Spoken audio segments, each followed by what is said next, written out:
Okay, so we are looking at the corrupted camp, and I found very nice strategy for Snowflake to take care of the hard side of the map, which is really good and nice to have. That works out great. So I need to find a character who can take on the left side, and that seems a lot harder than I would like it to be. I mean, I would like for the answer to be Deathwalker. I kind of have a hard time seeing that. Now, I could have a level 4 Deathwalker, which does give me access to Fleeting Dusk, which is kind of nice. It could be turn 1, move 6 with Shadow Step and make a shadow, attack with Fleeting Dusk, and hit a couple of guys. Like, that's a possibility. I do think that Shackles is going to be a little bit faster, though, which, like, I hate to say, because I just do not like Shackles. I don't like playing it. I do not like this character. It looks like this Shackles has absolutely nothing, so I'm just going to go ahead and delete him. Make a new one. And we can give him some stuff. We can see if there's anything interesting to give him.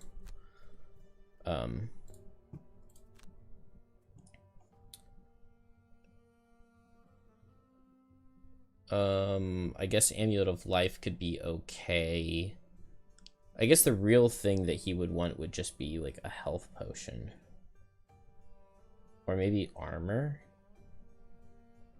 If I could like always have a magnetic cape, that would be really nice, but there's no way to guarantee that a speedrun would have a magnetic cape.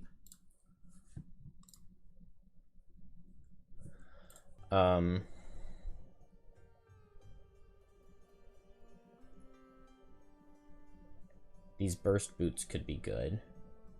How do you get the burst boots?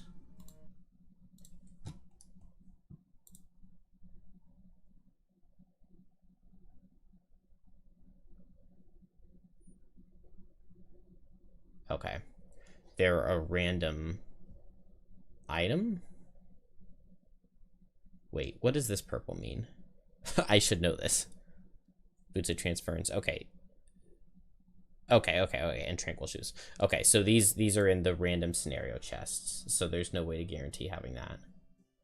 Decanter of Mist doesn't work properly in digital. I need to report that.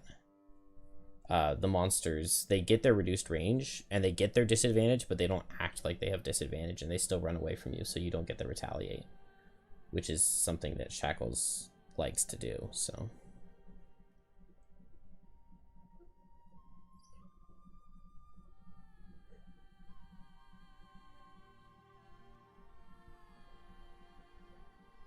A steel ring could be playable. Okay, I guess a Shackles for this level just wants armor and doesn't care about adding -1s.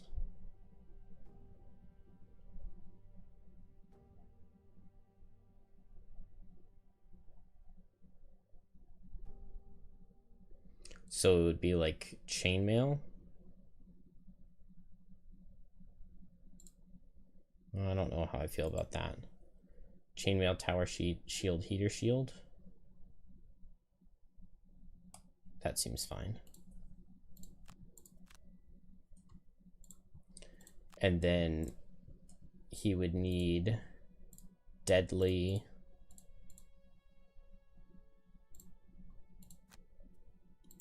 and a health potion. I'm just gonna look up how you make it. Oh, that's not what I want.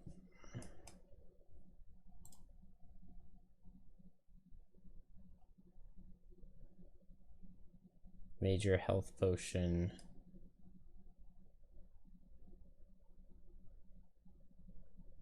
It is Snow Thistle, I was right.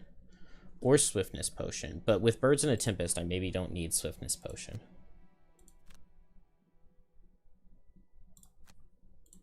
And then as a level 3 character, Infection Purge. plus burn at both ends or reprisal?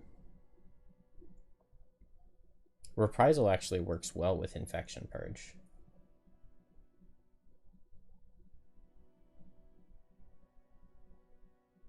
But the initiative on that is pretty bad. So it's probably burn at both ends. And then have to start with the bonus health perk. There it is. And then I guess any other perks after that really don't matter.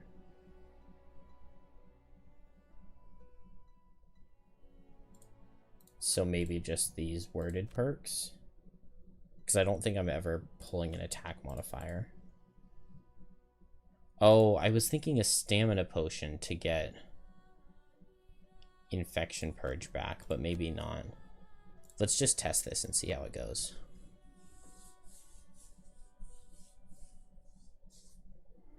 Good to meet you. Oh, I don't know which one this is. Hale.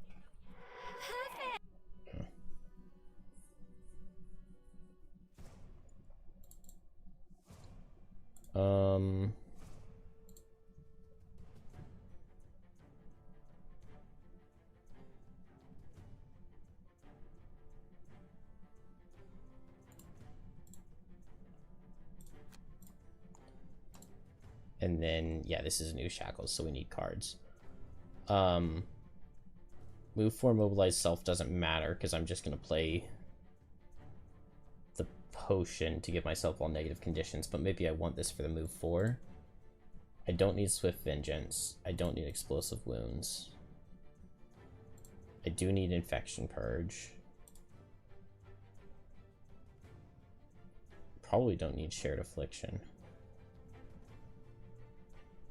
And I do need Delayed Malady. Transferred Injury is kind of useless. And Agony of Others would be amazing to set up if I could find the time. But I don't know if I can. Any other bottom heals? No. So I just want big movement. Which there's not very much of, so I guess we take this move 3.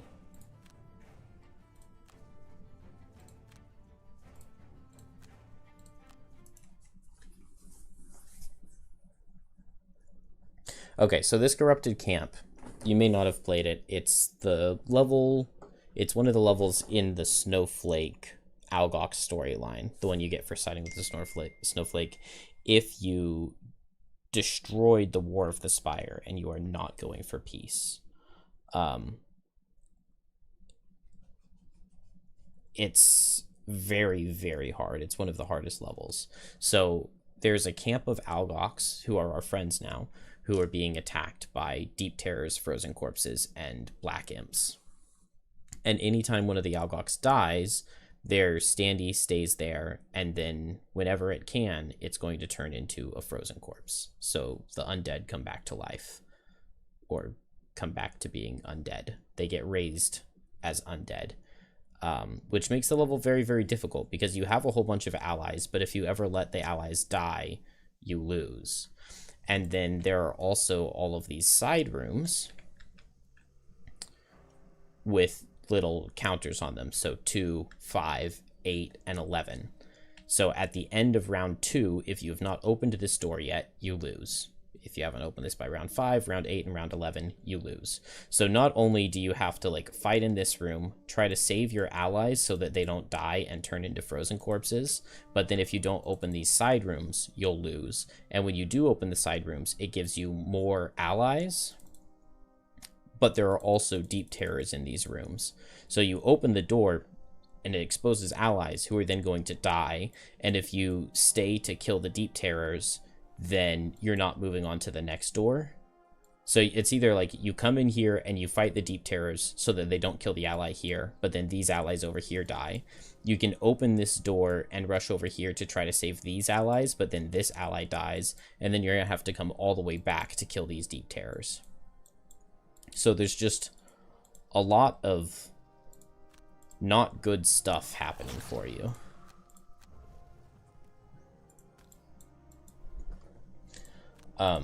But I think I've found a good way through it. And we will just have to see.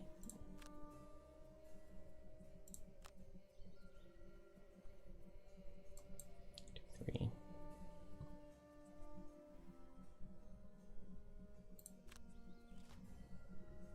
Okay, so the frozen corpses and black imps are slower than Snowflake, which is what I really want.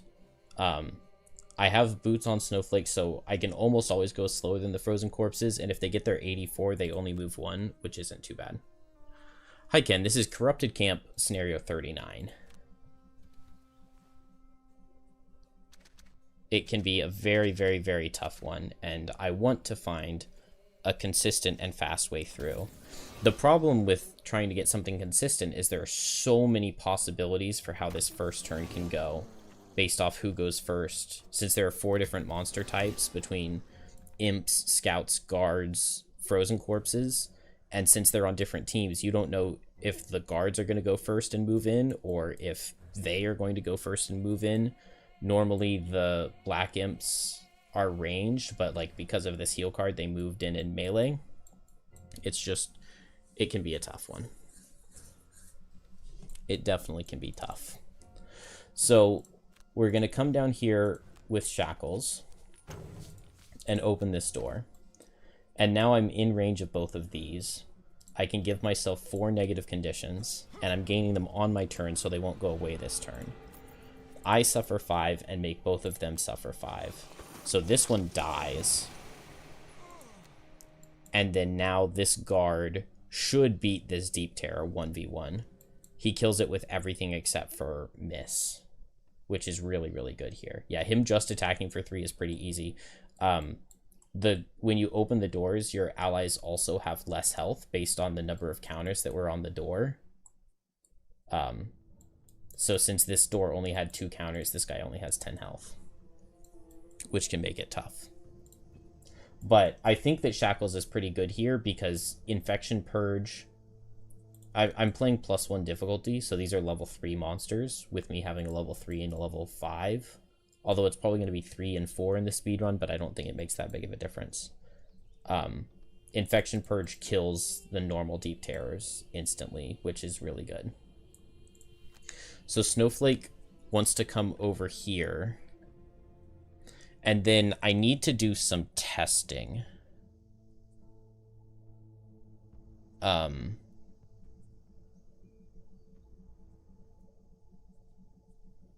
But right here works just fine. So with move 8 jump, I can move here. And then Polar Vortex, I can pick a hex. And I can pull enemies closer. So the main thing I want out of this, I want to group them up. And I want to group them up in such a way that Snowball will be beneficial for me. Although with this setup, I don't have a way of doing that at all, do I?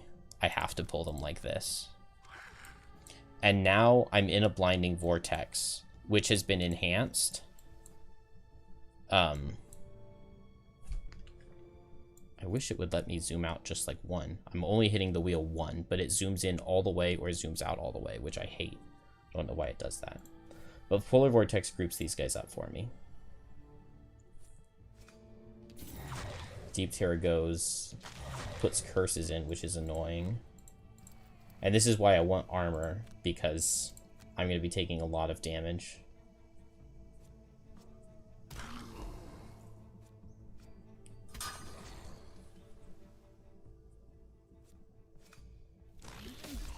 That guy killing there is actually really good for me.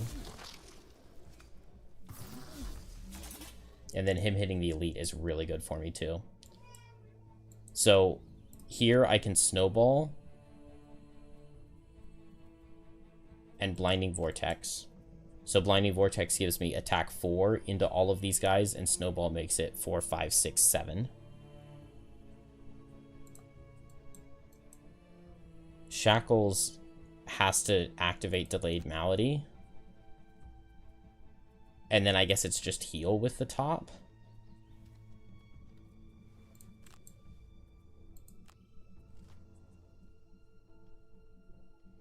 Phase out on Black Imps is just really annoying. It's always really annoying. Okay, I still tie the 23. I was thinking I could use boots to go slower to go after shackles, but if they're gonna do that, then I don't want to.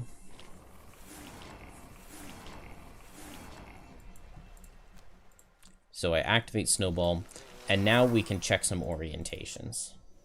So both my power potions, this is now attack for 7, 8, 9, 10. And so who is it hitting first? It's hitting this middle first, or is it hitting this guy first? This guy has 1, 2, 3, 4, 5 shields, so this is attack 7. And this is 8. So it's hitting here, then here, then here. So it's going right to left. If it's going from the snowflake. So this is just a totally different...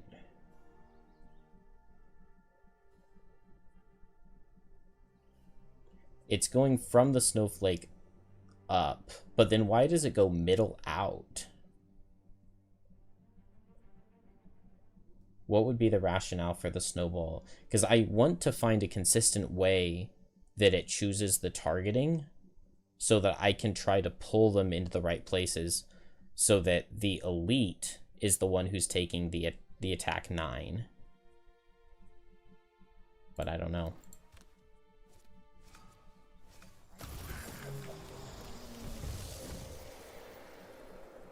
I do not want to push this guy because I don't want him getting targeted. Did the Black Imp just take no damage?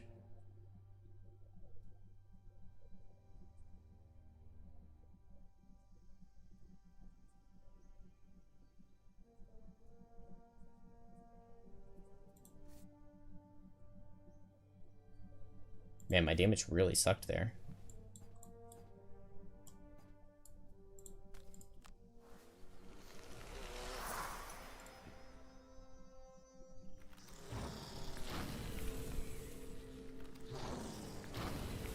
How do I figure out who's hit first? I wish I knew a way to consistently figure it out. The reason I knew there was because I have this snowball active. So +0, then +1, +2, +3, +4. And so it was showing me the damage. So it was targeting here, then here, then here, then here, then here. But I don't know why that would be the order. I mean, because it wasn't down, up, right to left. Because it's going in like an arc. I guess it went this way. It's arcing out from the snowflake. Like that. And it's right to left.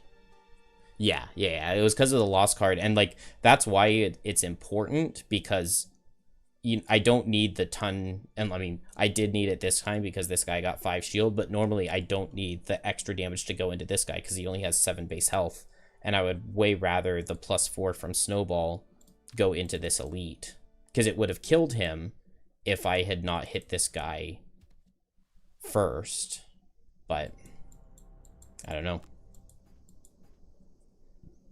Do I have any use for fire? Yes, I would have use for fire. So we'll mobilize ourselves.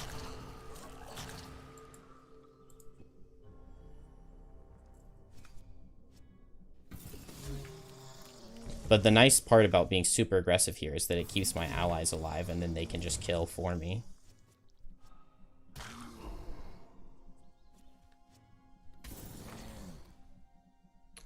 Oh, initiative and standee number. I hadn't even considered that. I was just assuming proximity to Snowflake. But, I mean, it at least seems like you're right, because the Black Imps were definitely first, and then the Elite was before. In just a second, I'm going to go back and check and see the standee numbers on those guys to see if you're right. If it is standee number, or if it's emanating from the Snowflake itself. But we'll just go back and check right now. We don't have to go back that far.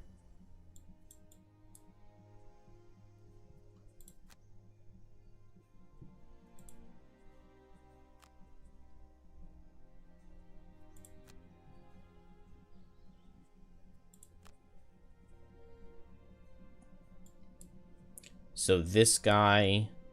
No, it's not standing number, because this is the last frozen corpse. So this guy would be before him. But if it's using focus rules... I bet you are right. I bet it's focus rules. Which is why it would be here first. Because it's standee, and then this guy's elite. And then this guy's 2 away, whereas this guy's 3 away.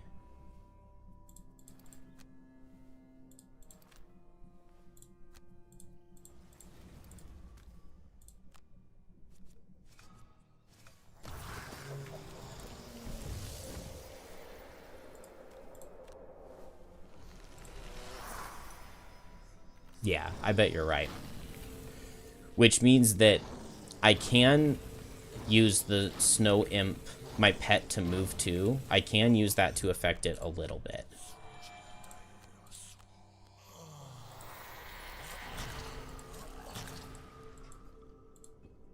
Because if I move up here, then it would have been this guy first, then that guy.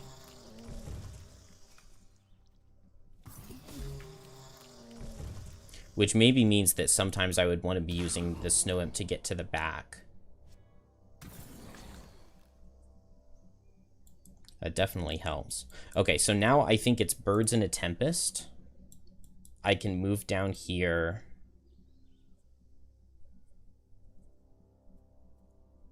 And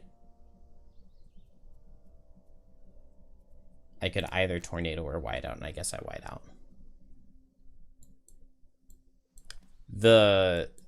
These two Algox with the green health bars are allies. Green health bars are allies, and red health bars are enemies.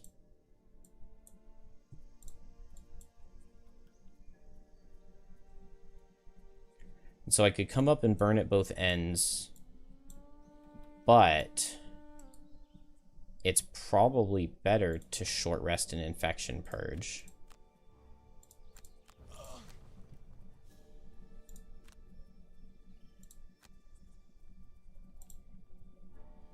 But I want to go after.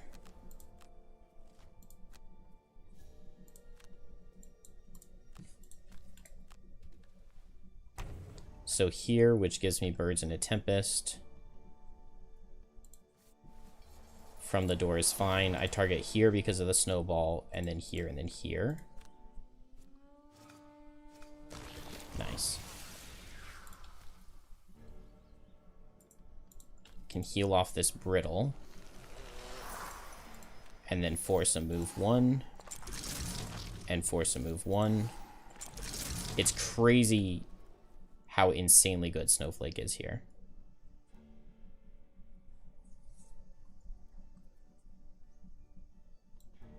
I want to use the Snow Imp because I have the birds in a tempest up, but maybe it doesn't matter.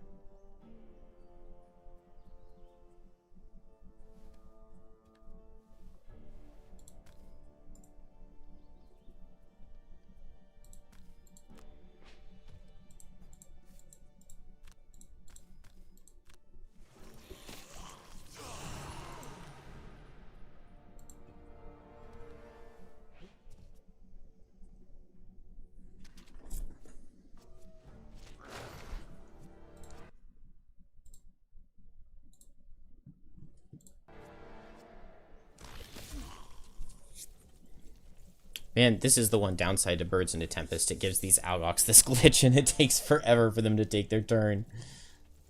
Even with it on ×5 speed. Oh, and he has so many hexes he needs to move. I really wonder what makes it do this. But he's glowing.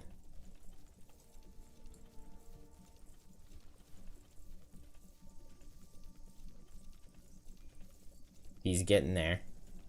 He's gonna fight him.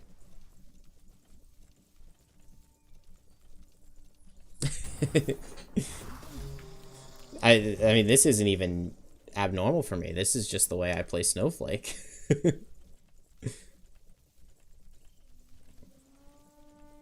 But yeah, I mean, this is the only way to be able to consistently get through this level, I think. You really have to go just crazy aggressive. gosh. Surely they will fix this soon. Because this glitch has been, or this bug, whatever you want to call it, has been in the game for a long time. I don't think the Blink Blade does it anymore.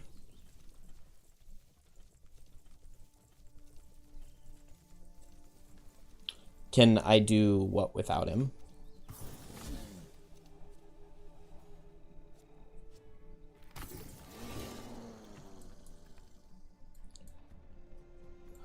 All right.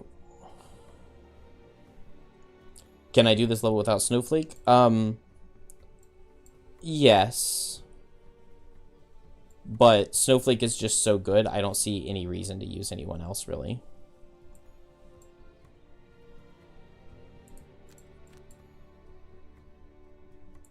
Because I need somebody to get over to this right side, and Snowflake can open this door and kill everything, and can open this door and kill everything. And that's just super, super valuable. 1, 2, 3, 4.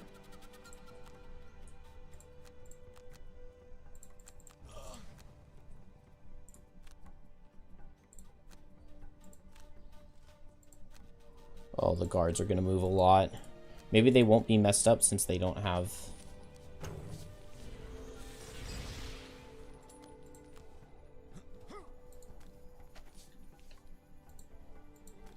They don't have jump anymore. I didn't even need that health potion. I really thought I was going to. I mean, I guess I go down to 2 health, but I have so many cards to lose. So that's nice to not even have to craft that.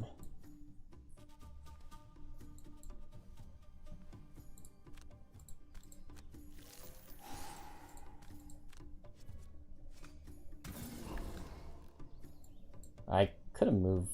No, it wouldn't have helped.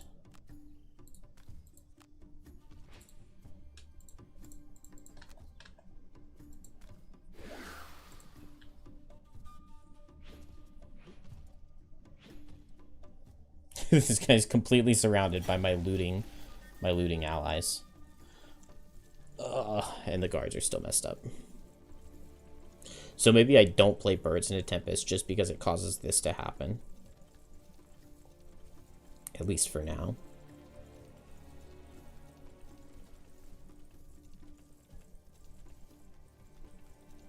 But this is just a crazy fast way through this level. And I think these characters work really well. And Shackles should be really consistent for it, which is really, really good.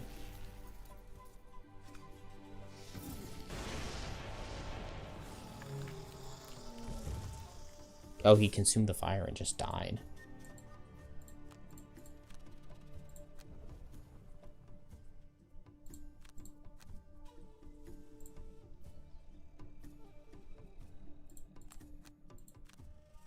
Oh, I guess I need to kill that guy. I didn't think about that. Oh, don't kill my ally. Thank you.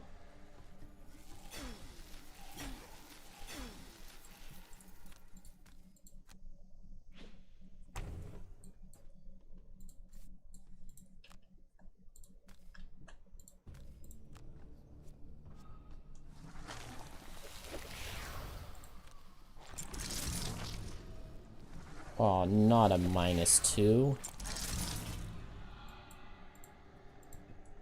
Come on, buddy.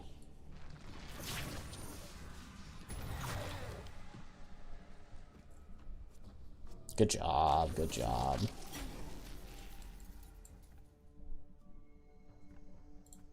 Oh. Alright, well, that didn't really help. Oh, and I hurt my own ally. No. Okay, never mind. We're not doing that. We'll just hope he picks up the kill. We'll get this piece of money.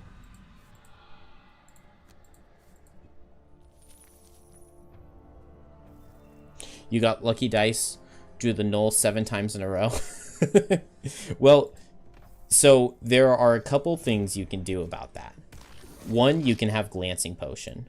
Glancing Potion works really, really well with lucky dice. Why is that happening? Another item that normally is like not that good that works really well with the lucky dice is these True Sight lenses. During your attack ability, treat all negative and miss modifiers as 0 instead. So it doesn't matter if you're like super, super, super, super, super cursed. If you activate these true sight lenses and use the lucky dice, then you can only have good things happen. But the main reason you really want lucky dice is if you have blesses, because you can bless and crit at the same time. But those two items work really, really well with the lucky dice, just because you can completely ignore your curse. And if you just have the regular miss, then just glancing potion is enough, which is a really cool synergy, I think.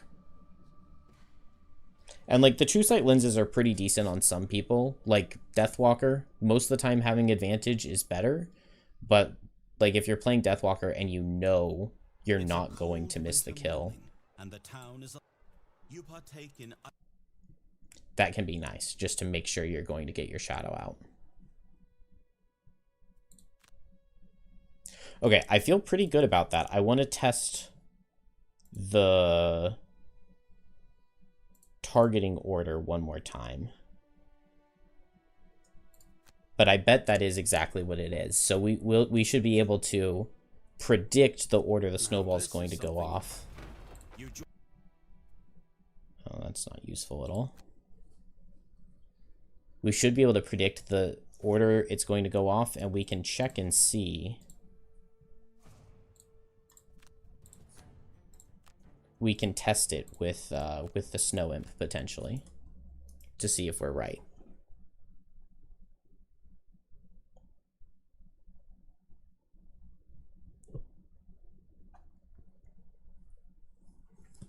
But yeah, I really love the lucky dice on some characters, and then sometimes they're just really useless.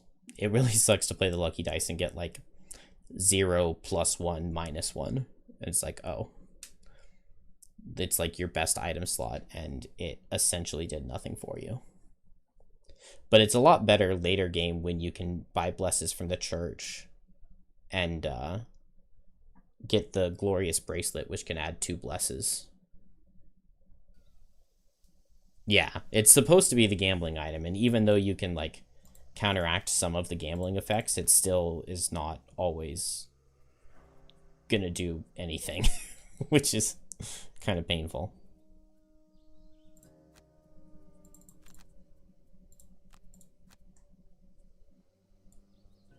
So unfortunately, I think if I get the 71 out of Frozen Corpses, I just have to restart. But we didn't get it here, so it doesn't matter. Okay, but this will be a very different RNG with the Black Imp standing still. This card also really sucks to see because it means all of my allies are going to focus them. Although maybe it doesn't because the Frozen Corpses are moving before any of my allies go. Okay, so that guy is going to hit right there.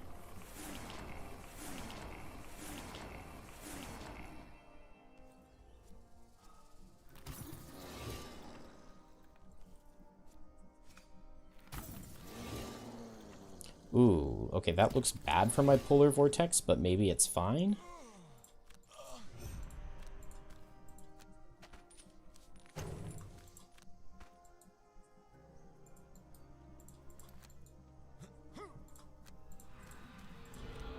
Yeah, Shackles definitely feels best here. This is just insane to be able to open and just kill.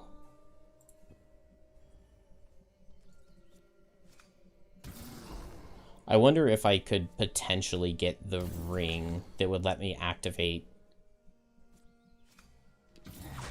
on turn 1.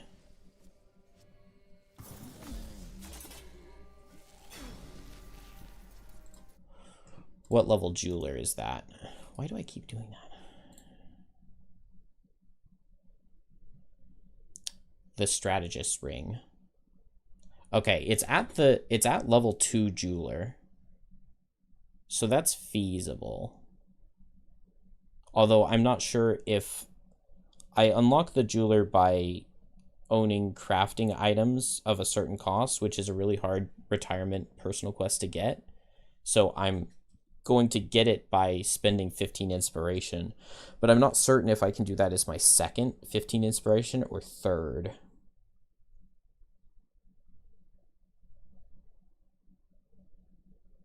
Although that's only 20 or so levels, so I could have my third second inspiration before then. So Strategist Ring is definitely something that I could get. And that would be an amazing second item instead of Health Potion. Although I need to check what level the Jewel Crafter would have to be. But then if I already had Delayed Malady up, that would feel so good. That would feel so good. All right, so Snowflake, where can we go and how can we do this? Why will it not let me zoom? I'm just hitting zoom one time. I only hit it one time, and it zooms all the way out. And I hate that. So I need to pull this guy down 2. Which means that I could pull this guy down 2. And then maybe I just can't hit this one. But I could pull this guy down 2. And this guy down 1. And this guy over 1. But I would need to be standing right here. I could be standing right here.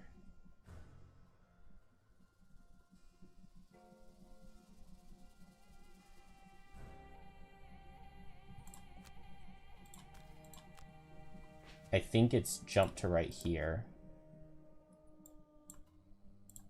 And then... No, I have to go here with the Polar Vortex because I need to pull this guy down 2 and this guy down 2. And so I can't pull this guy over, but that's fine. And then it'll always be first, second, and then the third target is whichever one of these two is faster. And I could pull this guy up to get an extra target, but we know that he would be either second. But killing him wouldn't be that bad. Also, if I want this guy to be the focus, then I could Snow Imp to get right here. And I would hit this guy, then here, here, here. I believe. So we'll test that out. And then there's just nothing to do with my top here?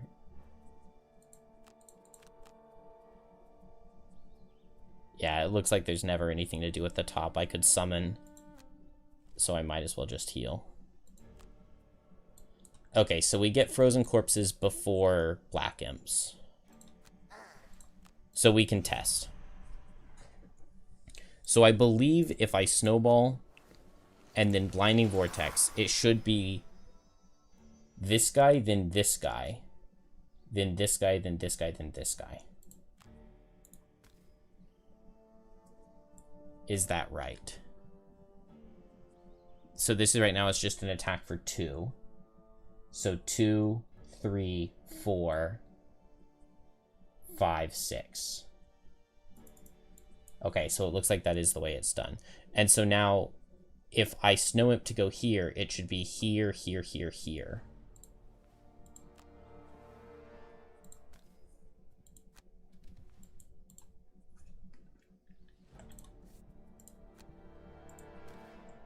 Two, 3, 4, 5, 6. Which really sucks for me, because I would love for this guy to be focused later. But I don't think there's any way for me to do that. If I come over here, he's focused first. If I stay here, he's focused first. Yeah, there's not. So I really want the Frozen Corpses to be faster than the Black Imps. But even still, without that, we can just do that kind of damage and not care at all.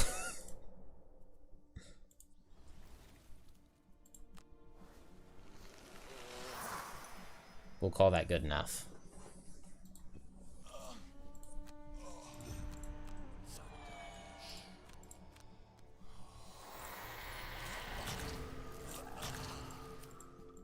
So yeah, Shackles has to spend 1 turn setting up here, but it's fine. Man, especially with those guys strengthening on the last turn, that's so good.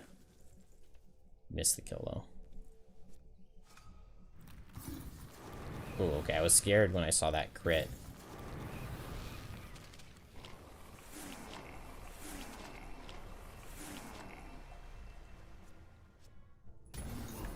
nice damage.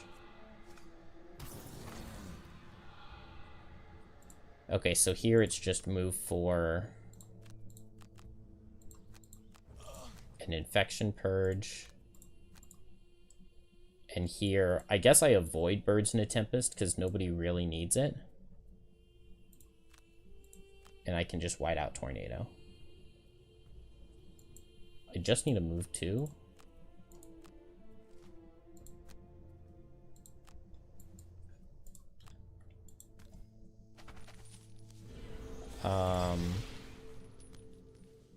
We've got ranged attack and melee, and these guys are poisoned, so I think I target these.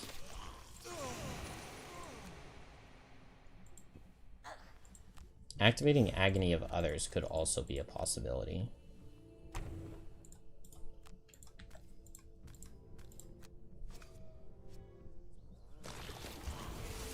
What did I get on this guy? Well, that doesn't work.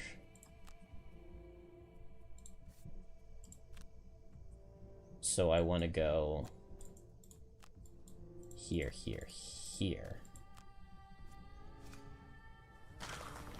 And I just don't want to take those immobilized perks.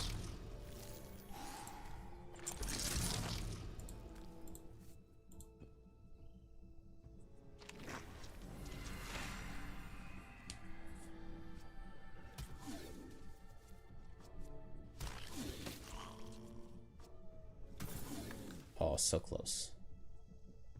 Kill him. Close enough.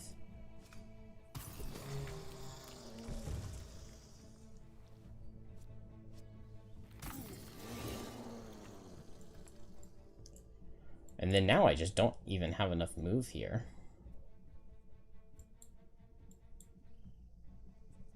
Now Birds in a Tempest would be pretty good. But I don't even need it because I can just crosswinds.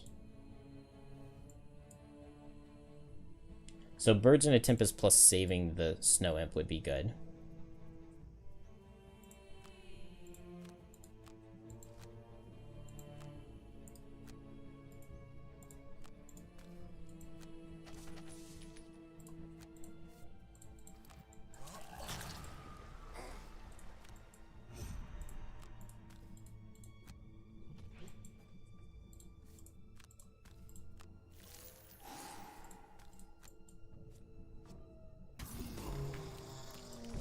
Good job, allies.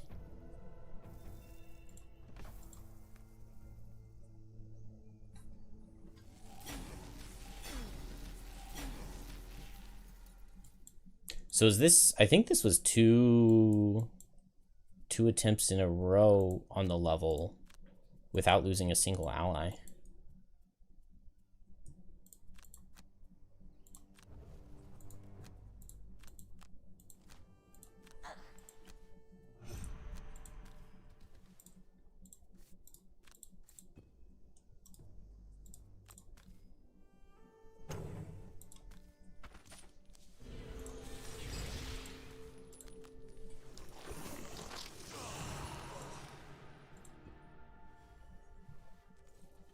Come on, big damage. Not quite. But I get targeted.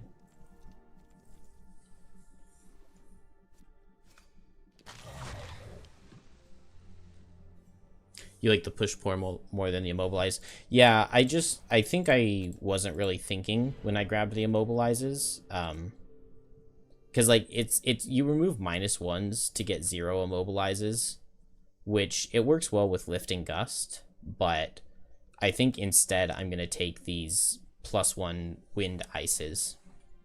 Because the main place that I want damage is gonna be on the big AoE attack, and I'll have Eagle Eyes for that. So if I'm attacking at advantage, I'm super unlikely to draw the -1s anyway. So even if I have 2 -1s, filling the deck with more +1s, I think is going to be good enough. And then there are times where I really want to be pulling a +1. Like with this whiteout, a +1 into the 8 health guy walking into the 5 health trap means that he dies. So having those extra +1s in the deck is really good.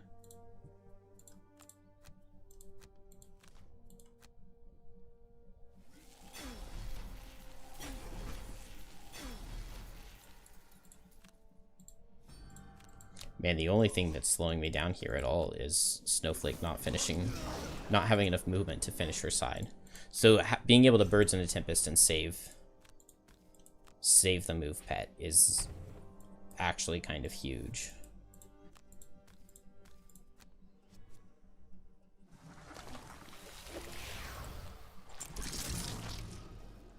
Oh, the crit being so close.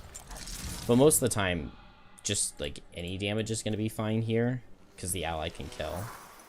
Just not with this card, unfortunately. Which means we're going to get a summon.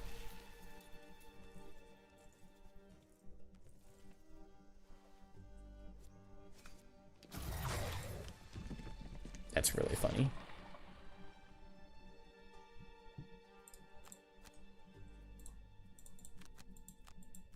But once again, Snowflake can just, like, kill.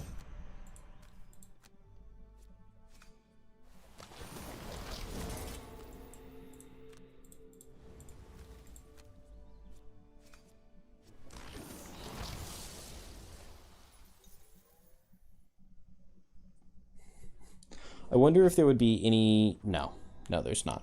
I was going to say, I wonder if there would be any validity to, on turn 2...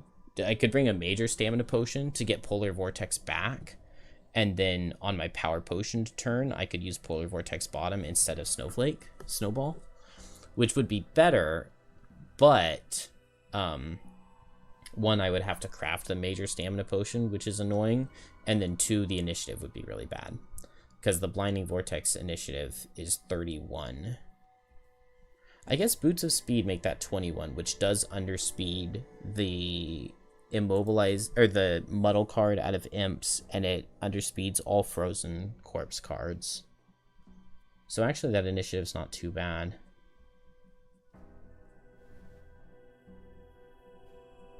Then I just wouldn't even be playing Snowball. But it honestly works.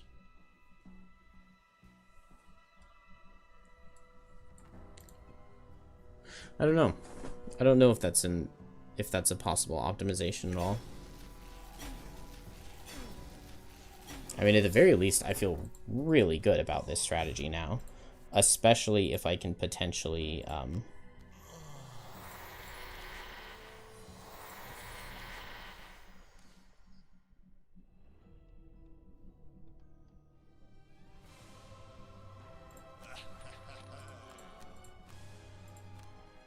if I could get that ring on Shackles, the strategist ring. Although I think they made it more expensive. But I didn't really have any need for... With a final howl, the wind demon explodes. Man, don't be attacking me. So annoying.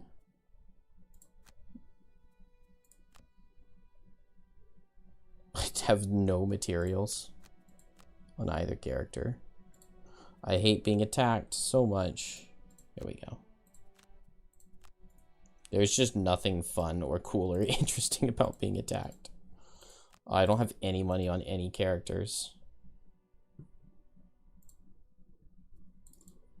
Selling items it is.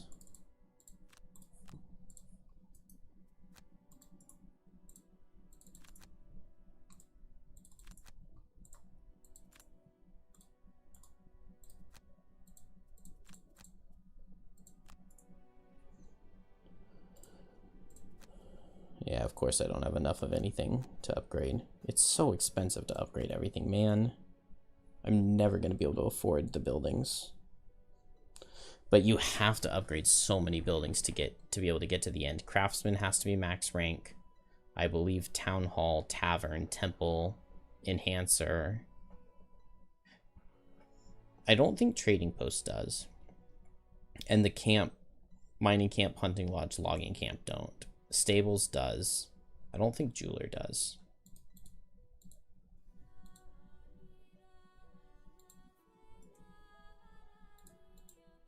And I'm not sure if Garden has to be max rank. I don't think Carpenter does. Library does.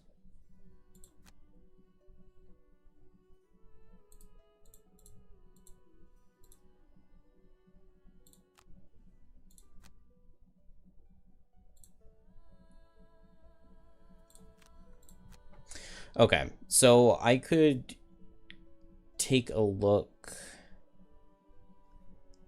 at Depths of Delirium. Oh, I really, really, really, though, want to see what happens if I upgrade this.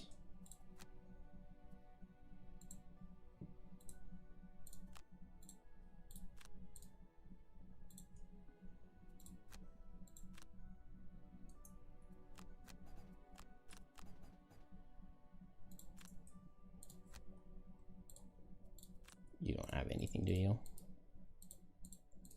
Alright, we need 2 metal, 1 hide. So let's just run off to a level real quick. A pool of Oh, man. water.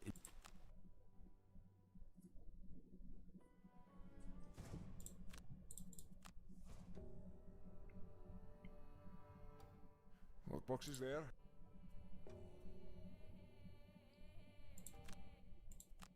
Nice. Super upgrading barracks is amazing.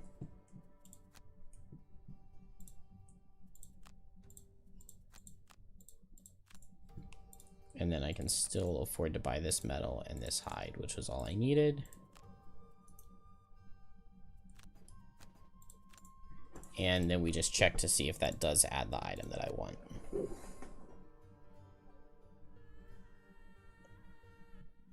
You come across a...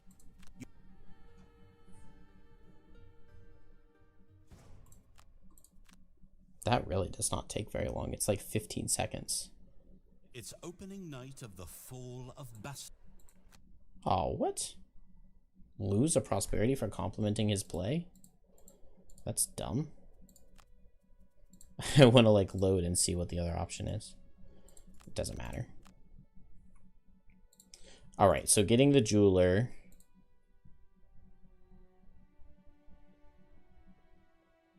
Does put the strategist ring. It costs 60. But that means I just need to be prosperity 4 to be able to buy it. And I literally don't need anything else on shackles. I got this armor and it just was not necessary. So I just need a deadly mixture and the strategist ring. And I can go crazy on the level. I wonder why they increased the price of strategist ring by so much. At the end of your turn, play 1 card from your hand and perform all abilities on either the top or bottom of the card. So did they buff it to where it doesn't have to be a persistent? Because I feel like it had to be a persistent ability before.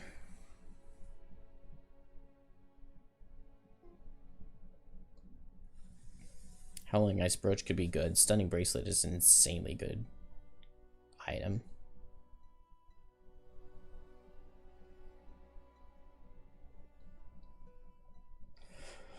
Okay, well, I feel good about that.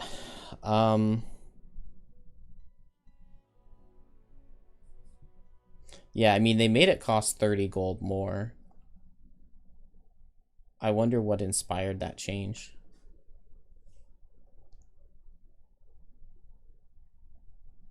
Because, like, before, this was a really good, but a kind of situational item. Yeah, it has to be persistent. Because, like, I liked this on Deathwalker. You could use it to play Eclipse on turn 1 to get 3 shadows, and then also activate Call to the Abyss. And then you have a bunch of shadows out, and you can start marking on turn 2.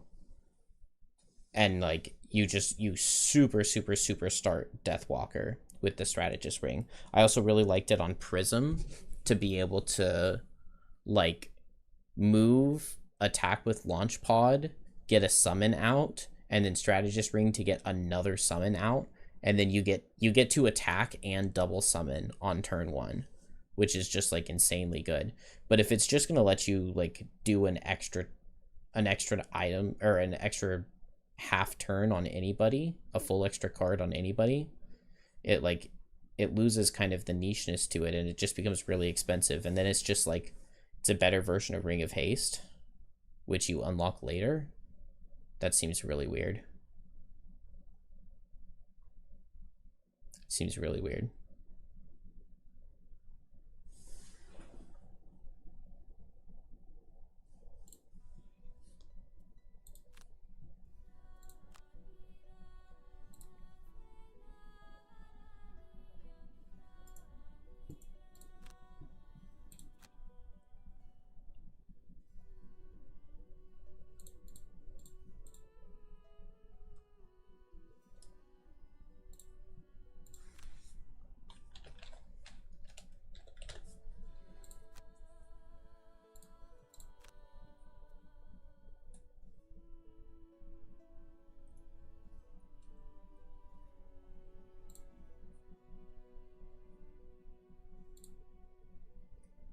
So I could do Depths of Delirium with Blinkblade Snowflake, I think. It's either that or Deathwalker Snowflake, but Deathwalker Snowflake has the downside of just not having enough bottom actions for Deathwalker. Whereas Snowflake is going to have enough movement to be able to take 1 or 2 rooms on her own.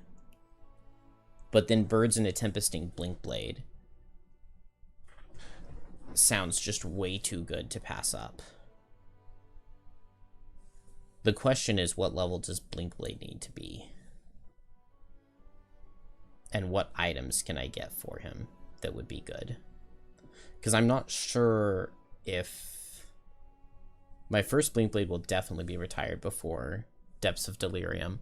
I think my second Blinkblade will be retired before then as well. So I think I would be making a new third Blinkblade by this point. What do I need?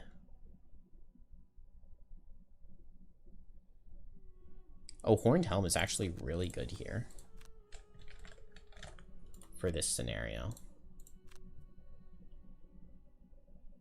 So let's bring the Horned Helm, because Blinkblade moves for a ton and does extra attacks a ton. So Horned Helm with maybe Cloak of Pockets. Oh, wow. Okay, so if I could be Prosperity 6, Horned Helm, Cloak of Pockets, Winged Shoes. There's not much downside to waiting for Prosperity 6, I think.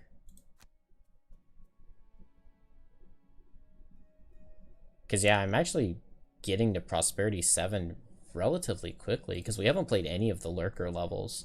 So in a real actual game run, I would be even higher Prosperity by this time. I've just got so many herbs. Like, no building materials is the problem. And I have money, but I have so few levels in my buildings for getting resources out of them. Oh, it's such a pain. I need to figure out a personal quest to put on this second Snowflake. Because the second Snowflake I'm playing is playing a ton of levels. The second Snowflake is playing the Unfettered storyline. It's playing this ending quest. It's playing Deaths of Delirium. It's playing Corrupted Camp.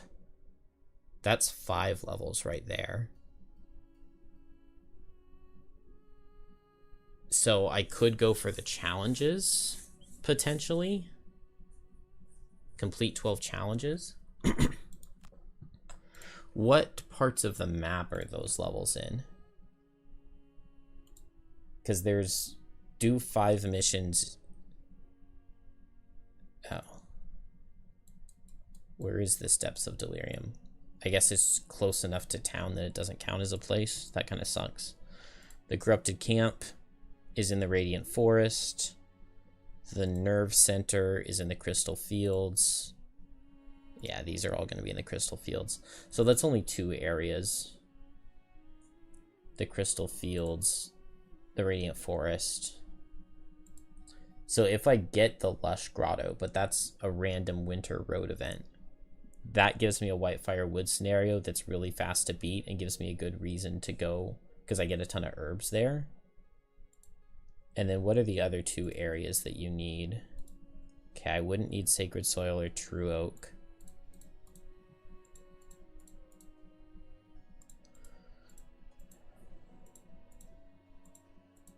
There's a personal quest to beat. Okay, Copperneck Mountains. What's a level in the Copperneck Mountains? My Private Empire. And the Imperial Mountains. But none of these levels are required, like, at all.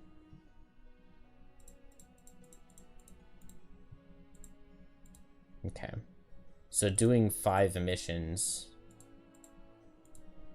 in the right area doesn't sound like a feasible battle goal. I'd have to play extra levels. Personal quest.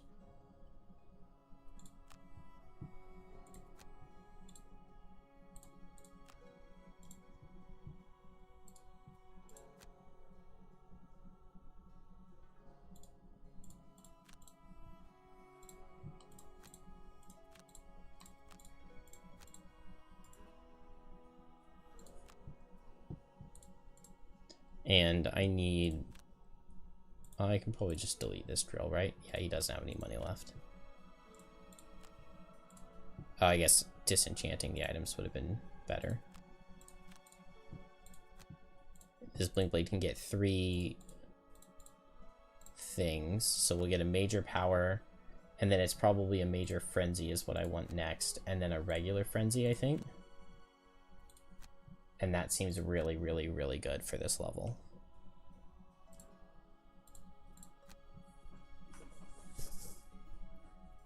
Yep, have a good night, Sebastian. The sun is disappearing behind the mountains for the evening. You set your pack down on a rock embedded in...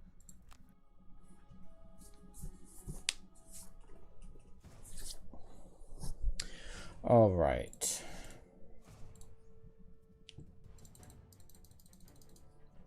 So I'm going to want Reckless Experimental, Power Leak, maybe Cascading because it's a top move. Kinetic if it's enhanced. Double Time, Blurry Jab, Twin Strike, Drive Recharge. Okay, I can bring 2 more. So Kinetic, and I just want good move cards.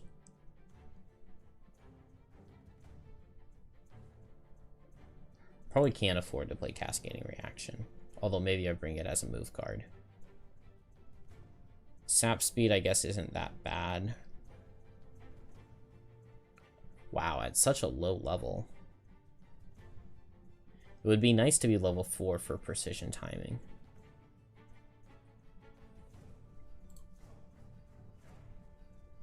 Maybe I could delay long enough to get that, but I don't know how the levels would work out.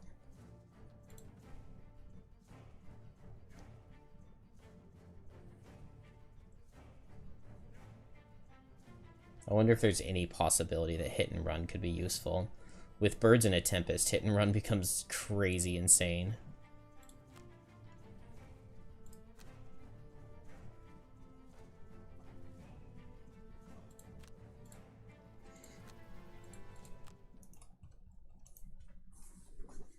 Okay, so Depths of Delirium, really, really dumb level.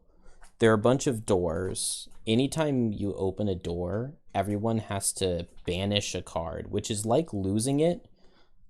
It goes to essentially a lost pile, except whenever you destroy an altar, you get to recover all of your banished cards. You also have to banish a card anytime you get hit by a Deep Terror. And so you just can't really ever get attacked by Deep Terrors, or you're in really bad shape. The only counter argument is that when they attack you, you can banish discarded cards. This is the one you couldn't find a way to recover the card. I think when they very first released it, it wasn't working, but it's working now. I played it the other day. You don't do anything to recover the banished cards. It just automatically happens. They just come back to you.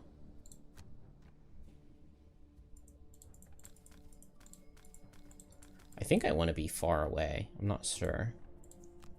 But it's got to be Drive, Recharge, and Double Time, because I need to just rush altars as much as is possible. And this is probably a level where enhancing Lifting Gust is going to be really useful. It only costs 5 gold to add 5 move to Lifting Gust, or add 1 gold.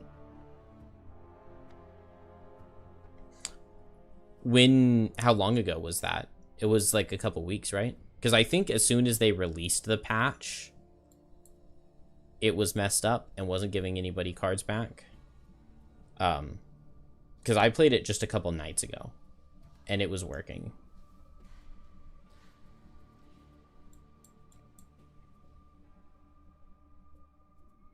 So I feel like I do want Snowball. A month ago? Yeah.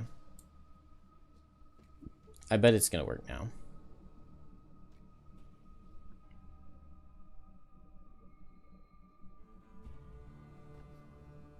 So what exactly is the play? Blink Blade can go 1, 2, 3, 4, 5, 6, 7, 8, 9, 10, 11. 1, 2, 3, 4, 5, 6, 7, 8, 9, 10, 11. So Blinkblade's Power Leak, unassisted, can make it into here.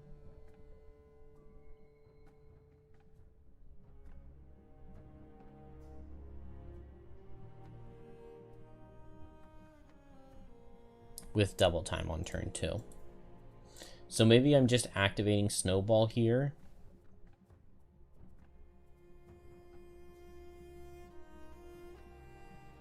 I guess if I go late and move Blinkblade forward, then theoretically... No, that doesn't work, just because Deep Terrors can always get him.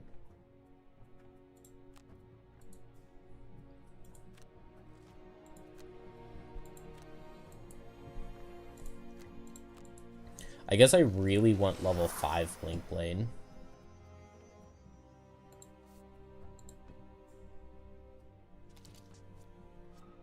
Ow.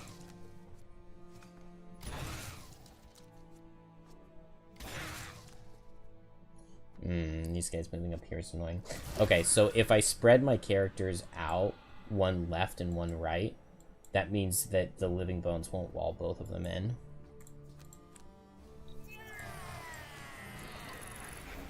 They would still wall one of them, but not both. Because now Birds in a Tempest doesn't get out, but I don't need Birds in a Tempest to get out. Am I just going Whiteout, Lifting Gust right now? Maybe I am. Maybe I am. And so then here it'll just be Power Leak with... I want to hit hard. So Reckless Augmentation. I take some damage on that, which is annoying. Maybe Sap Speed to attack with advantage. It'll be an advantage to attack 4 because of double time. I would need a +1.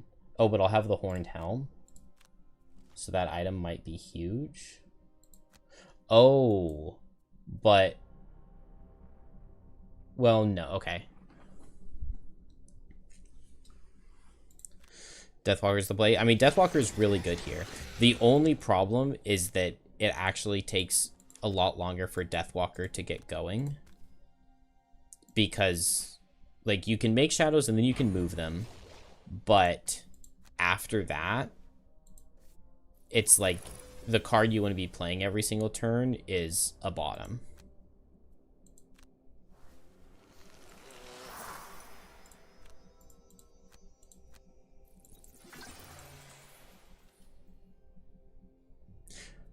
Okay, so because this guy got Beam of Annihilation, it's fine for me to go here.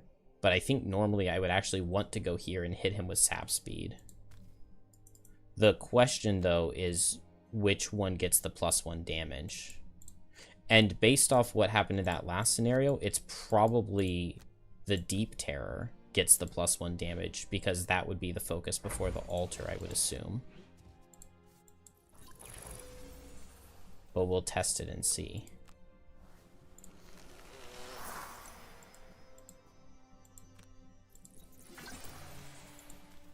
Yeah. So let's see if we get the +1. I didn't.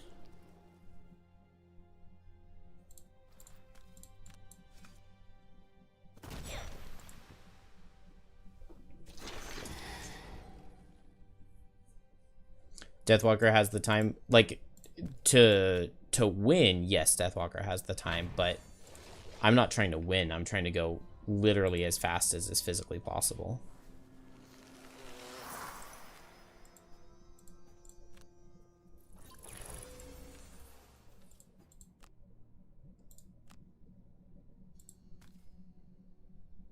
So I guess I minor Power Potion here, since I have Snowball.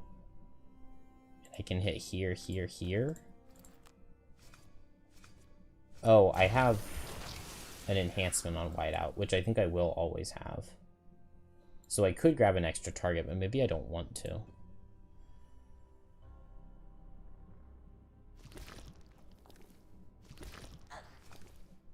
That push worked out really well for me.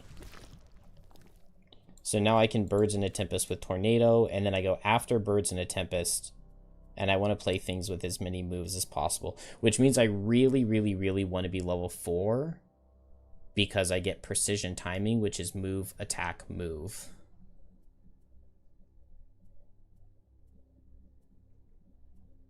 Because a lot of this stuff doesn't actually help me very much. But I can go Twin Strike, I guess Blurry Jab. I really want to be level 5 so that I can play 3 cards at once. I want a level 3 Snowflake and a level 5 Blink Blade would be the best. Because there's no way for me to recover lost cards.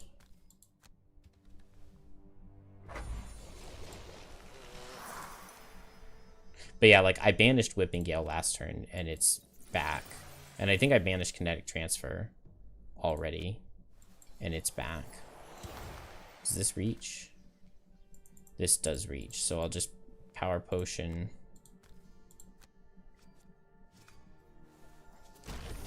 Okay, and, like, there goes Snowflake, who has just, like, completely destroyed her side already.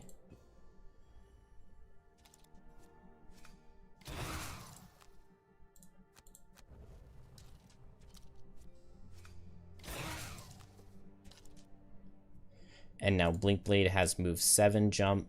Why is this so much? Oh, move 9 jump.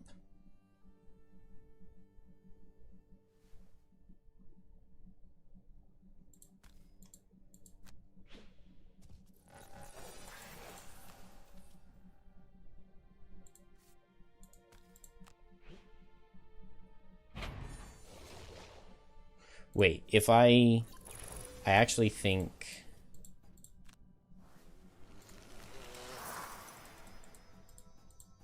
I think if I use the Snow Imp,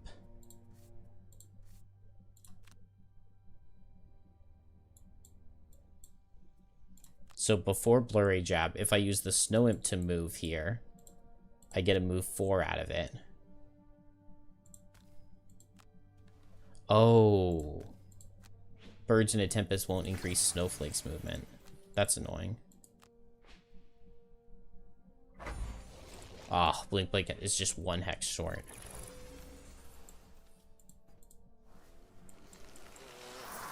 I guess that doesn't matter that much.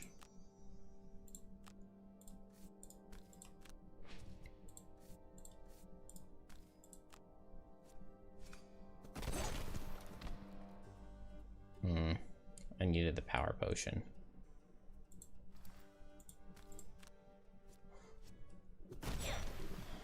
Okay, so Blink Blade is okay here, but it's not the most amazing. Is there anybody who has any more moves than Blink Blade that could potentially be decent? If I could have level 5 Blink Blade, that would be the play.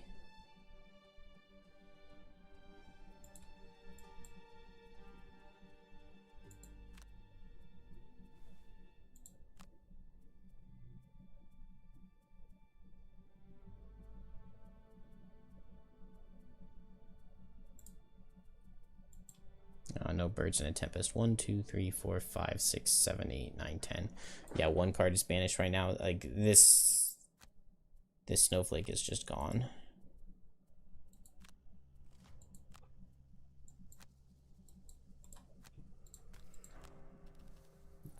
And it's going to take Blink Blade forever.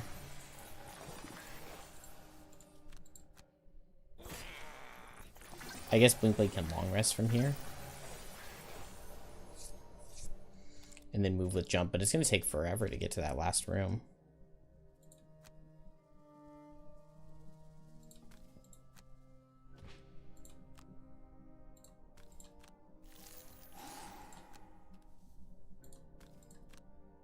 And then this all of a sudden is really slow. Maybe bringing extra allies is good. Because if we have Birds in a Tempest, does that make 4-manning this scenario really, really good? Because if I have Birds in a Tempest, can it just be somebody does huge move, Snowflake does huge move, Blink Blade goes... If I just do 3-man, Blink Blade can go here to here, Snowflake goes here, and then on the Birds in a Tempest turn, the other character. So we just need to find a character that has multiple moves that they can do in a single turn.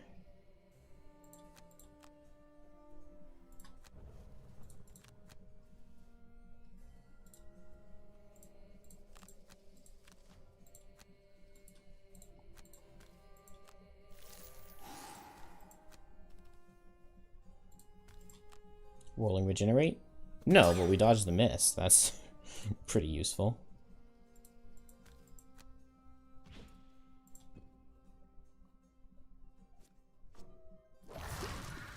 Just die. It won't matter. Okay, I really think that 3-man is going to be the way to go. It's going to add one more altar to one of these rooms, but I feel like it's just one altar. Maybe I'm wrong about that. Experimental adjustment also seems really important here. Okay, no more double time, but I can go 1, 2, 3, 4, 5. But that doesn't get me into the room. But I have to go invisible because of deep terrors.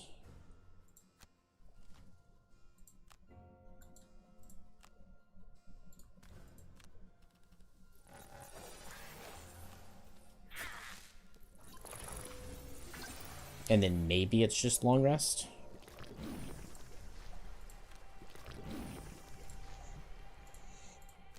After you move 4 more hexes on your turn. Okay.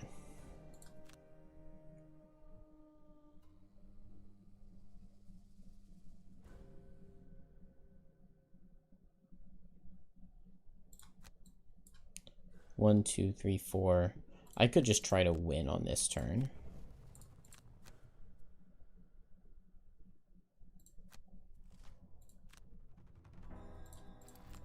Power potion, in with blurry jab. Now I just need 2 zeros.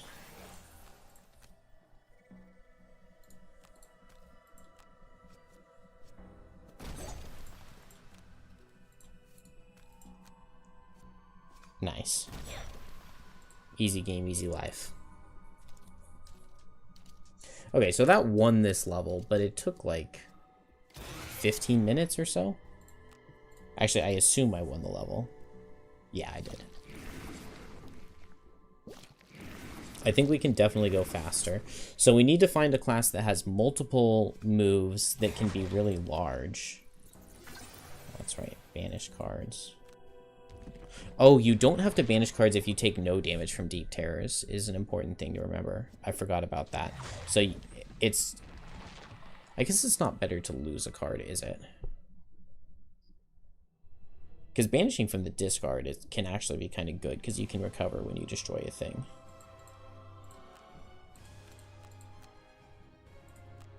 But this is a level that really goes to show how broken Birds in the Tempest is. So who can abuse it?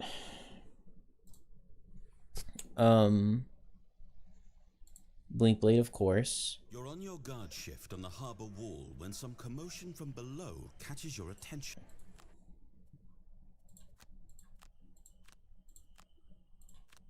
What's my morale? It's pretty bad. Man, stop, guys. Stop it. Oh, can't use soldiers. Well, we drew minuses on like every single one of those. Hey, level 6 snowflake. Yeah, I don't really like the level 6s though. Move 4, jump, make ice. It's not that good. And I don't know, maybe the loss is okay, but I like playing losses on Snowflake herself.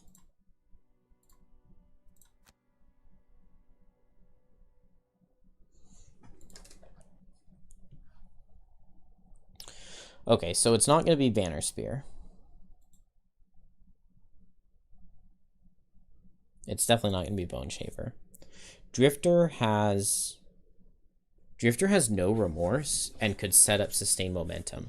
So this would be move 7, jump, move. Okay, it's got to be Drifter. It's got to be Drifter, because if he goes after one of the last rooms, he has move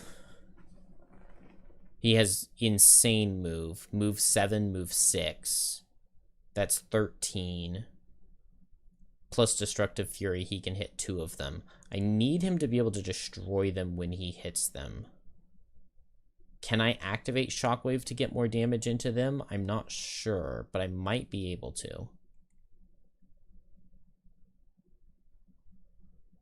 And then I just don't know if 2 target attack 5 is enough.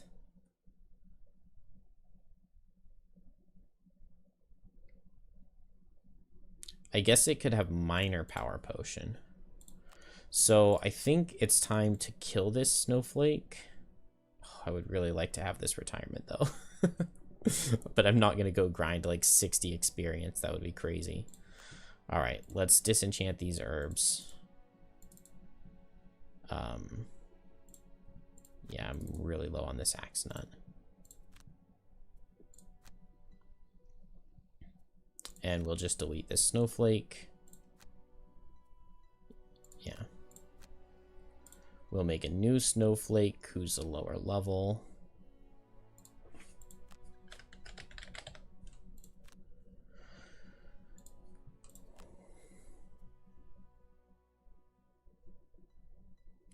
Probably has to have boots of speed.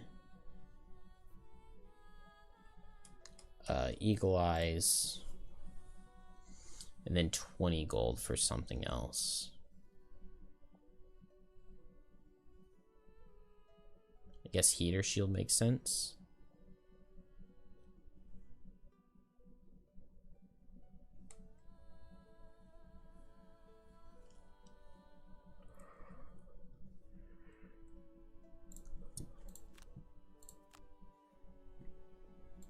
And then I want to try Drifter. Is there anybody else that would make any sense? Not really Trap.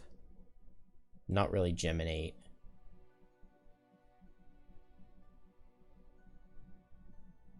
I don't think Infuser.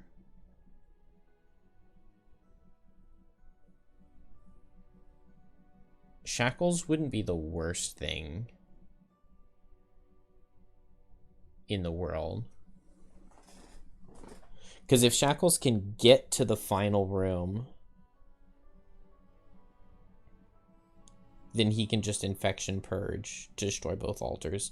Unless their health goes up based on character count.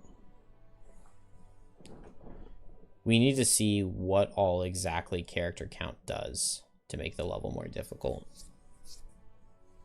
Prism could like teleport over there, but that doesn't seem super good.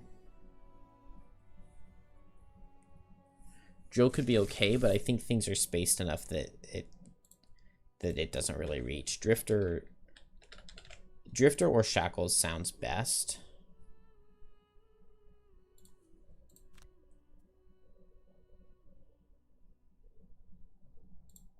Probably winged shoes, eagle eye goggles.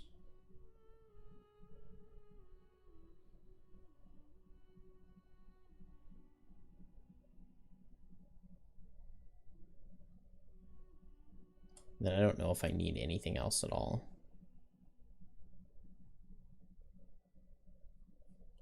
We'll just put on Cloak of Pockets just to have an item. And then here it's going to be double potions because Snowflake's going to use them a lot. And then I could put single potion. Ah, I could put Explosive Vial. That would be really good. Not that one. That is the play for sure. And the recipe for that is Snow Thistle, Axe Nut. And the super one... That's weird. It changes it from Snow Thistle Axe Nut to Arrowvine Snow Thistle Flame Fruit.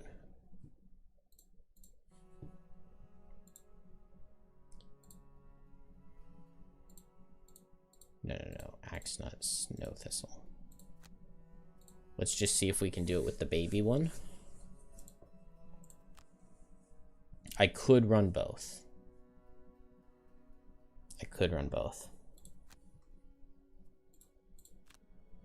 And I don't know if there are going to be any enemies where Shockwave would be useful.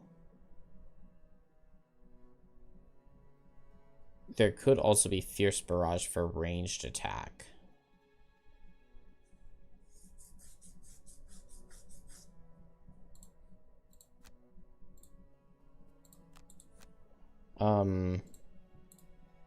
How much does it cost to increase the damage on Destructive Fury? Only 40.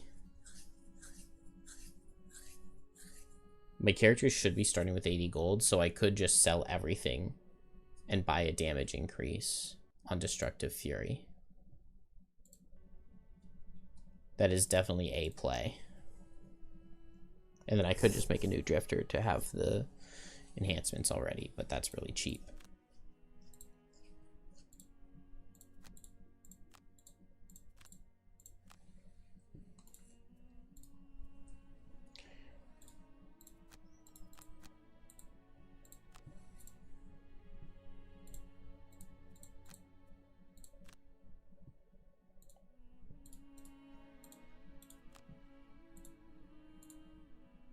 All right, let's go try this and see what happens.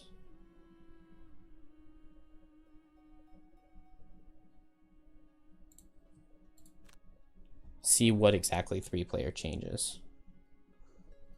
Because if it doesn't do all that much, then this is super good. 0 gold. That doesn't seem right.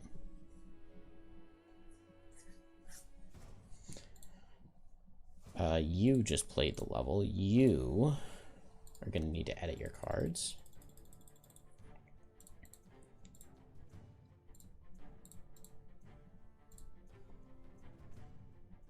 Oh, there is Spirit's Call, potentially.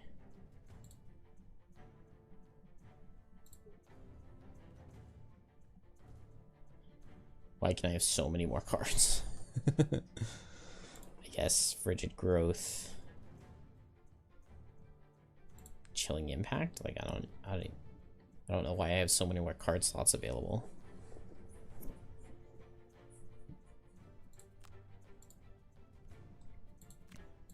And then Drifter. Probably don't need to do that. Okay, I want Destructive Fury, probably go fast, no remorse. I need Sustained Momentum. There it is. Crushing Weight. Draining Arrow seems okay.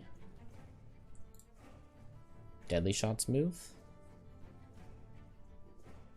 Having a super late initiative might be good too. Maybe over Bloodletting. The thing I'm really curious about is whether the altar health goes up or not. The carved relief and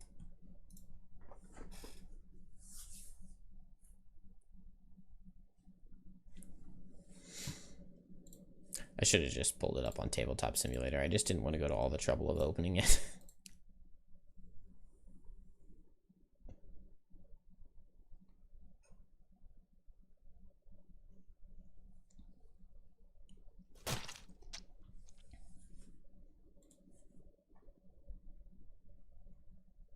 Also, my computer does not like running both at the same time.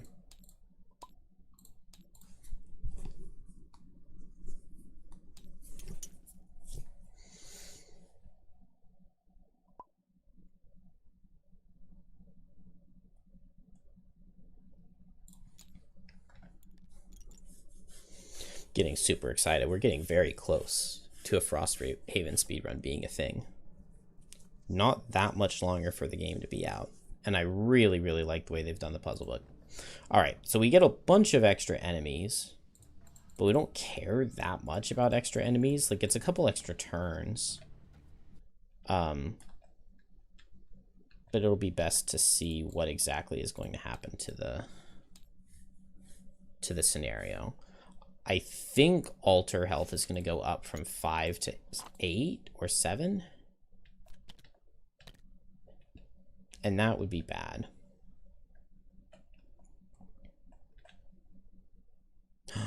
Each altar has level +2 hit points. They don't go up in higher player counts. Oh, that's so huge. Do not set up A for 2 or 3 characters. Okay, so I would go and start here on the left side. Do not set up B in 2 players. So this is on the bottom right after door 2. So this is right here.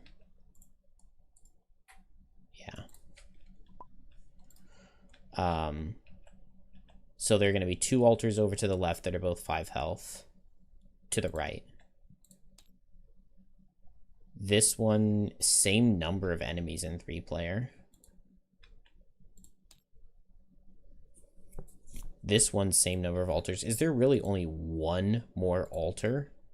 There's one more altar in 3 player. This is like so by far the way to do it.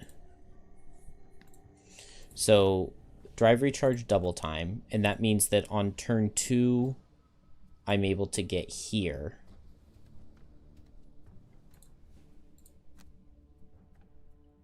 Which means what? And I want to check.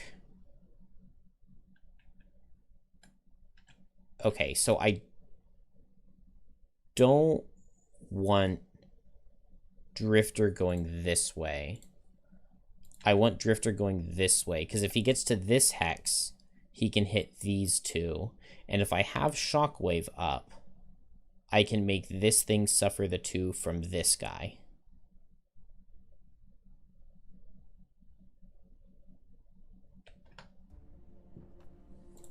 So I would want to get Crushing Weight plus Sustained Momentum, and then I can get Shockwave plus It Doesn't Matter.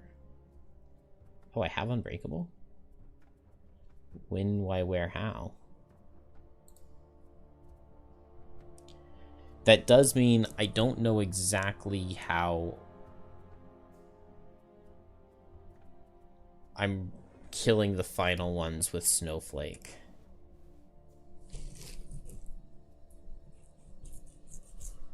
I don't know that.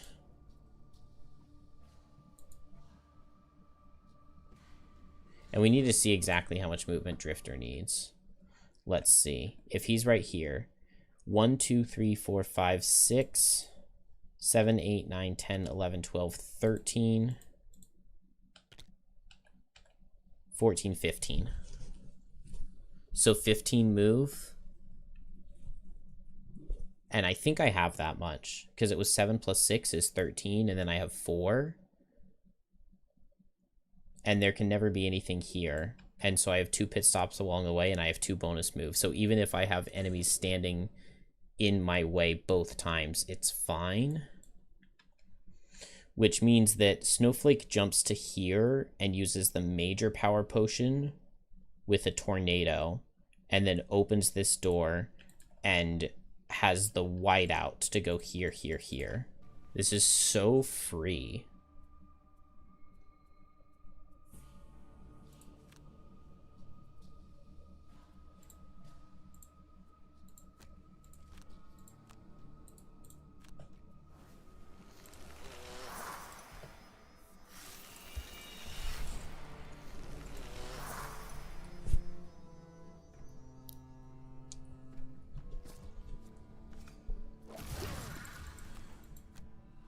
Other than we can take a lot of damage.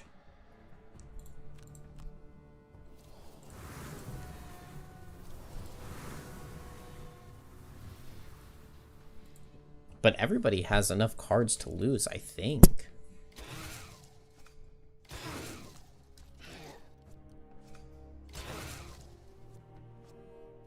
Yeah, and if we're here, it means that not even all the skeletons get to go.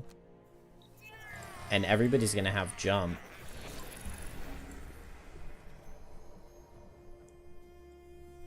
It's cool to find a late game level where adding in a Drifter is actually really good. So I think it's Lifting Gust plus... I guess Blinding Vortex here is better than Tornado. No, Tornado's better. Blinding Vortex would deal more damage, but it's more stringent on the positioning, whereas Tornado gives me more range, which is what I need, I think. And then here, it's Power Leak plus as much damage as possible, I think.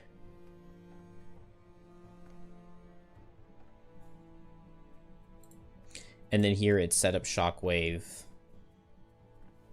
I guess with just, like, heal, right?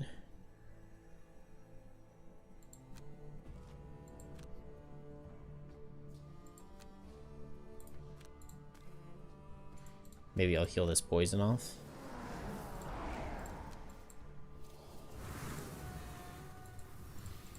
Blink Blade, Jump Shoes, Power Leak over this way. Gets me to right here. It was Beam of Annihilation again, so I wouldn't need to...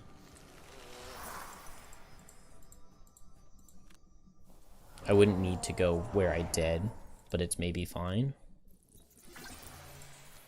We sap speed both of these. We got the +1.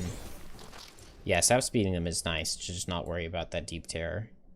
If it's Beam of Annihilation, this guy doesn't get me, but if it's a ranged attack, he can, but maybe that's fine. Do I want, like, +1 boots here? Oh, I really do not get deep into this room at all.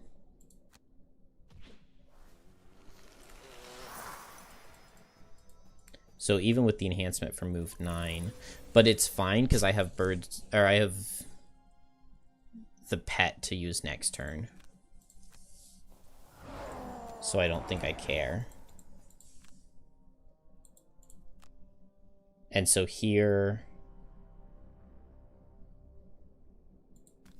okay, because of the snowball, I target that second. So I think I can major power potion this one. And then a -1 kills.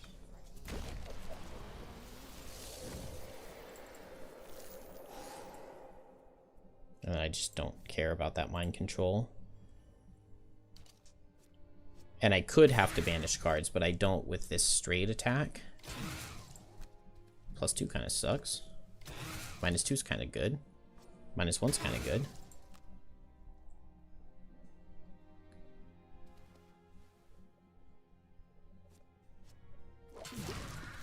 That's totally fine. We just need to save the 19 and the 20.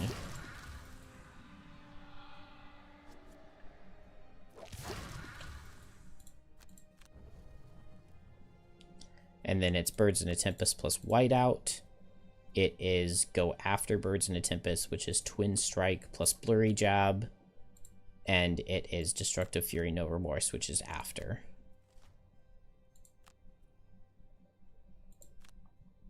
So we Birds in a Tempest. And then Snow Imp.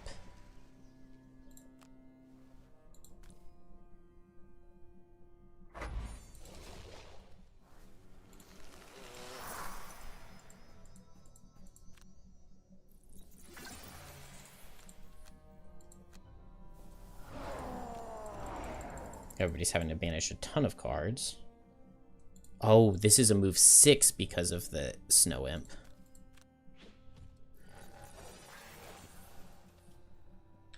And then now Whiteout with a minor power potion.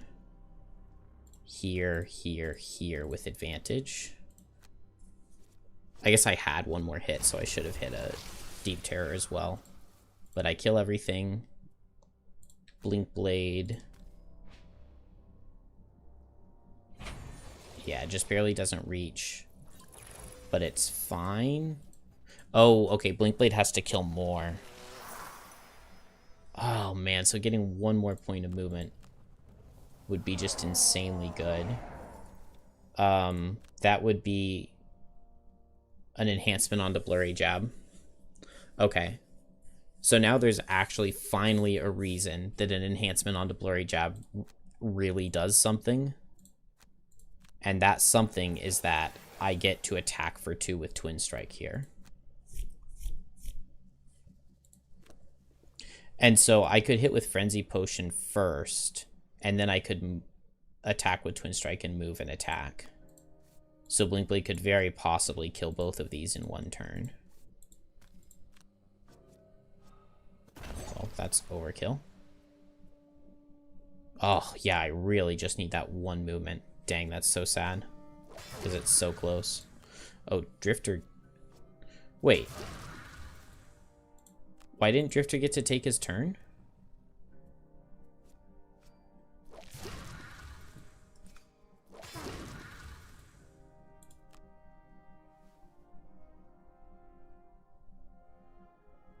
How did Drifter's cards get discarded? Did I do that? I had to have. I don't remember doing that.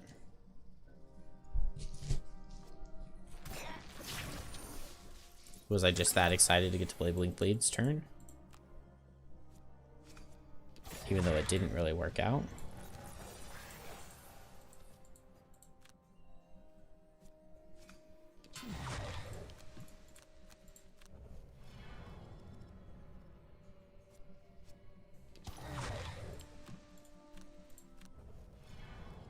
Maybe we have to go so far before we can undo.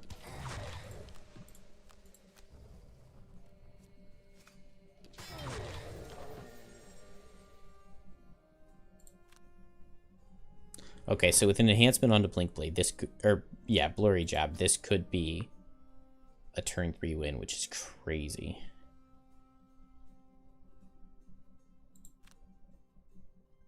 Did I skip Drifter, or did the game just bug out on me?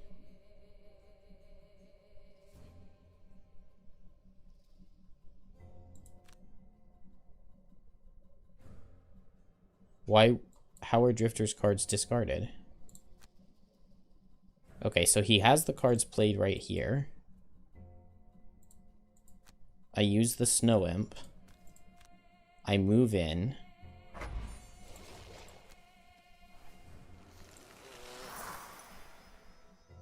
I banish this card. I banish this card. Drifter can banish this one. I still have these 2 cards played for the turn.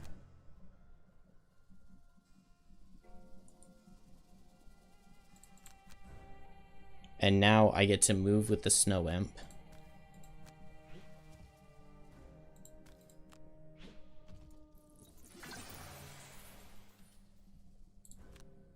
I still have those 2 cards played for the turn. But it says end Drifter's turn here.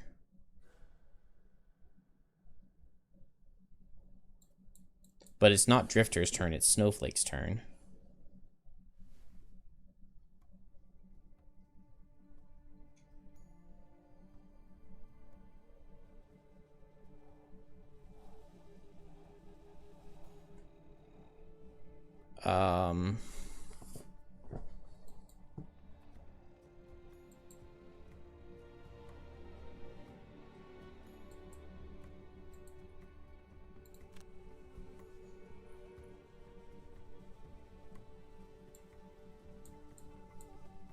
Wait, what?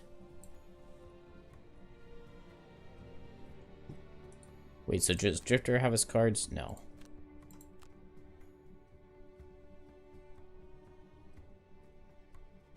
That's really unfortunate. So using the pet is skipping Drifter's turn.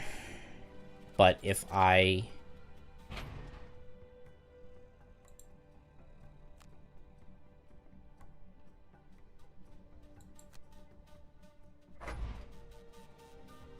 Why is undoing taking me in the future?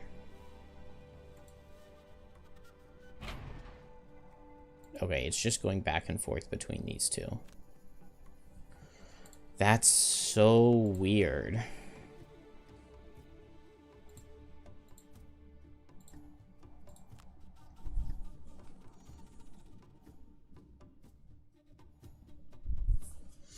Because I think this strategy works perfectly if the game lets me do it correctly. But I need, so with the Birds and Tempest, I can go 1, 2, 3, 4, 5, 6. And then with my double move, I can go 1, 2, 3, 4, 5, 6, 7, 8, 9.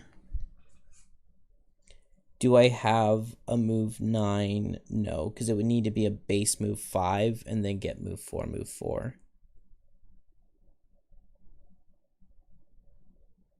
I need like a monster to go before me, I think. I feel like that would fix it. A localized distortion in the space-time continuum, yeah. Yeah.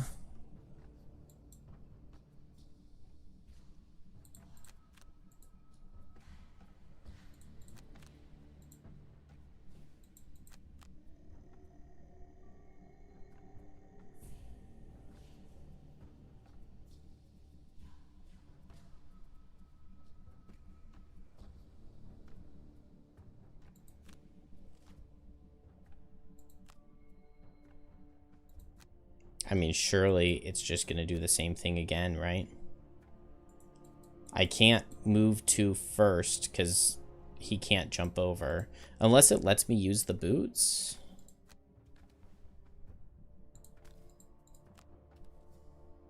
No, it doesn't let me use the boots, which I don't think it should have. I need the jump from the birds in a tempest. Let's see if it messes anything up.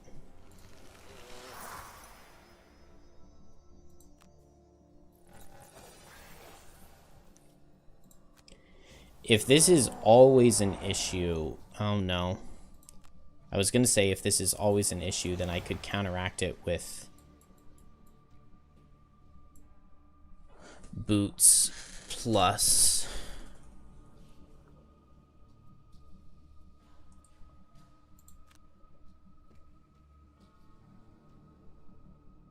So it was only not an issue this time because I hadn't played Birds in a Tempest yet.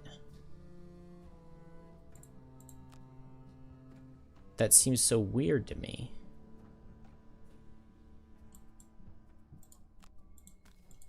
What does me playing Birds in a Tempest first change? That I only have 1 card left?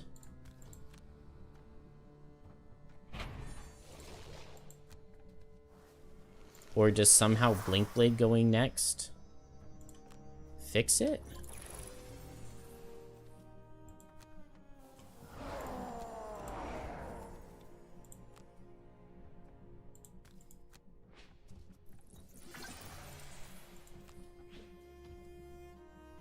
Yeah, it's telling me to end Drifter's turn. Oh, is it because I skipped the move on Drifter?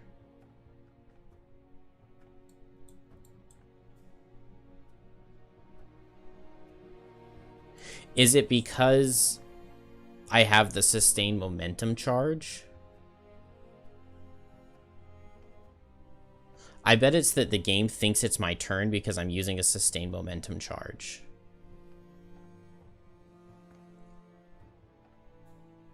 But I have to have sustained momentum because without it, I don't have enough movement to make it. Because I bet if I go and I just skip the move, it'll work just fine. If I don't use the sustained momentum charge.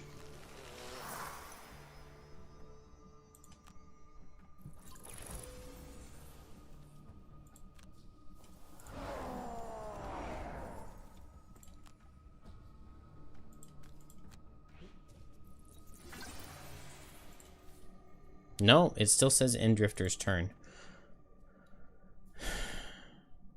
Even without using the charge. But if I do the Snow Imp first, which doesn't work for Drifter because it doesn't have the jump.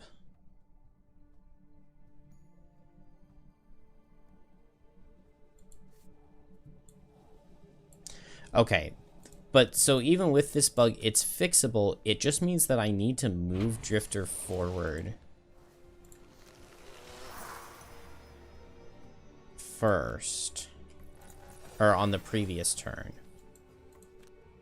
which I can just go late and do, and I can move him over with jump boots.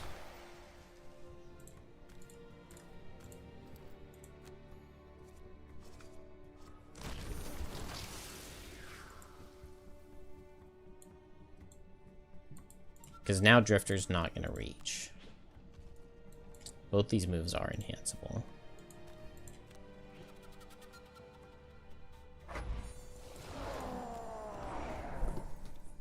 Yeah, Drifter doesn't reach.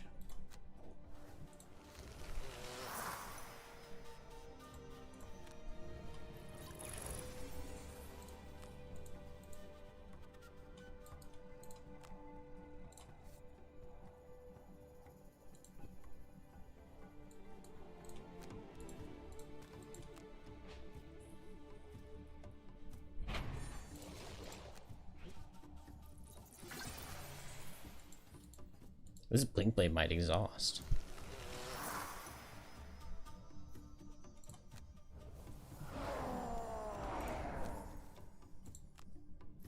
Oh, is Drifter exhausted now? Wait, why wasn't one movement enough? Oh, because I didn't have the Birds in a Tempest. So that's not an issue.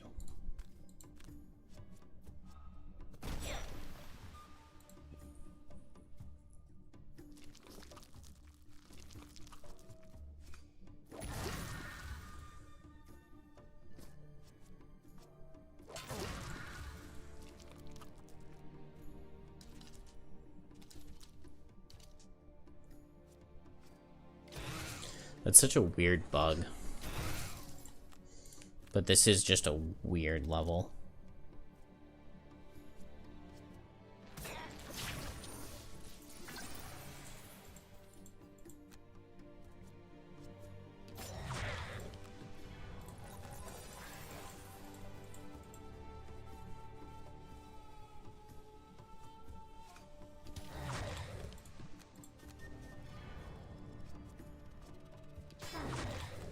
Yeah, this Drifter would be dead here. So we have to be able to destroy them on the turn we go in.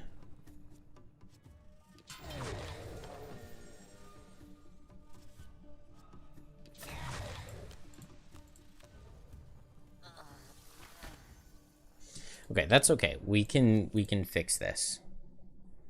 Although it's way easier to fix if we have the enhancement on Blink Blade.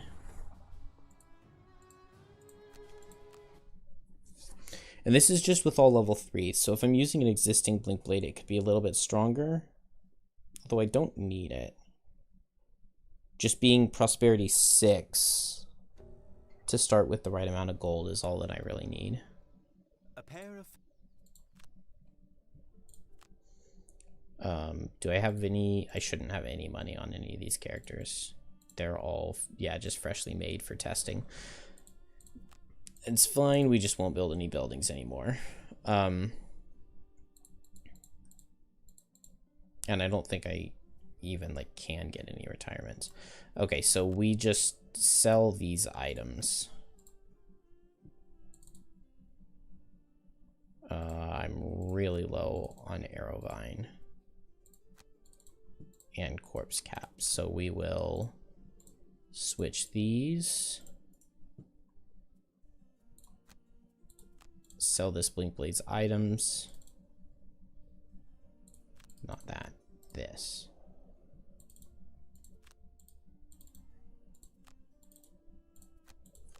Buy a Blurry Jab movement enhancement.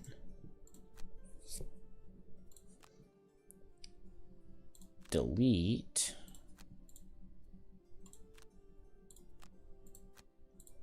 And make a new one.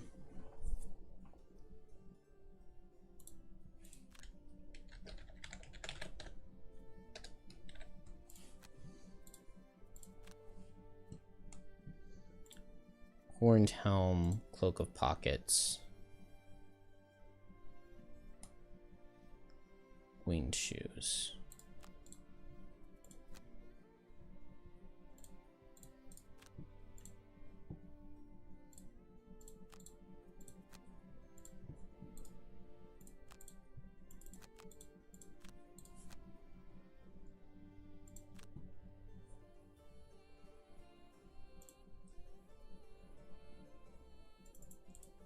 What did I need to do with Drifter? I need to go late on turn 2 and move over.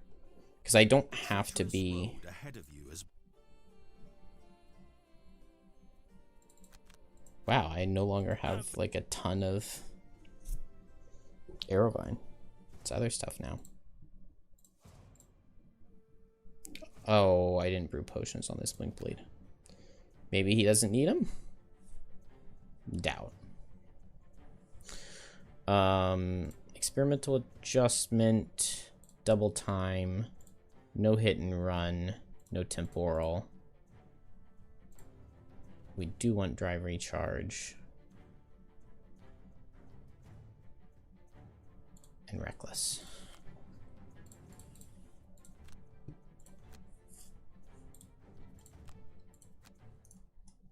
It's kind of crazy. It's like every single level I want the Snow Imp pet and like nothing else ever.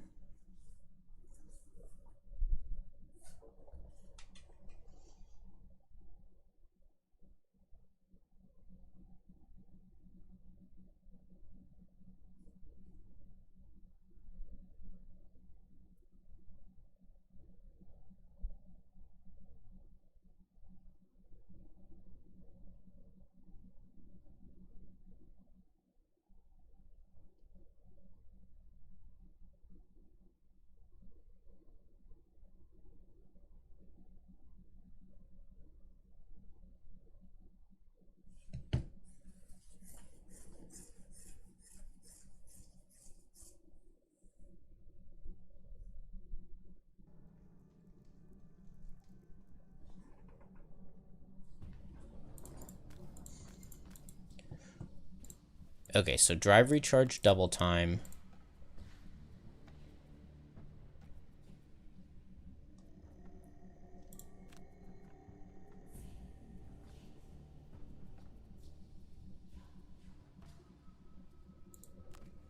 Maybe like lifting gust something away. No, because I need lifting gust. And I need tornado.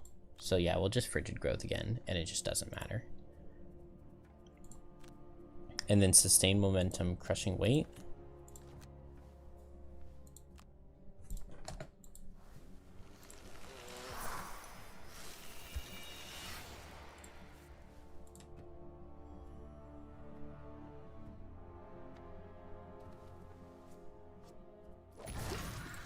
Don't be hitting me.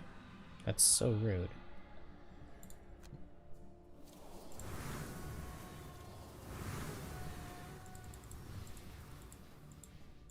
Oh, now even a late move. Heroics can do moves too? Yeah, but then you have to play the Heroics level. How do you unlock that? Is it by getting the stables up to max level? Does that unlock that level? That would make sense to me. Tornado, lifting gust, go as late as possible because I just want to not get hit by deep terrors, but I think even if I do, it's probably fine. They only hit me with their 96.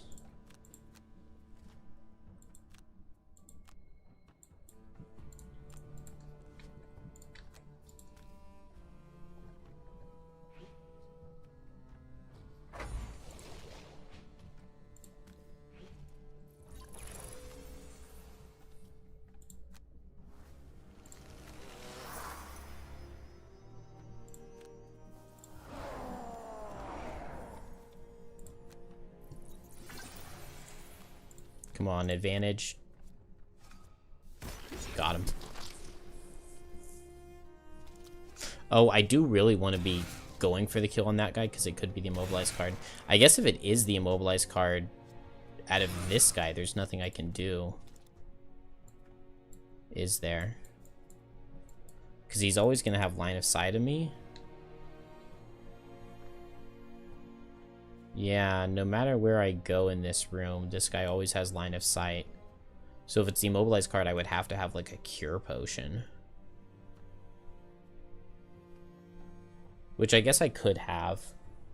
So I could go cure potion over major frenzy maybe.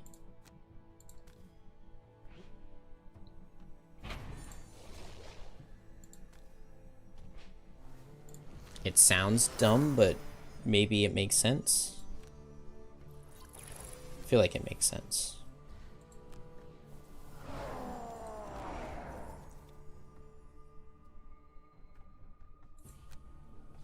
It's a job posting. This one, I think I double power potions, because then even -2 kills, and I do have the -2, but then that saves my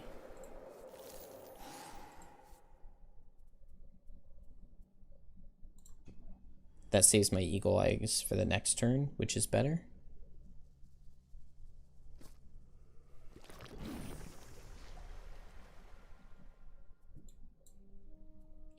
And so here I need default move, and this is why I have the jump boots.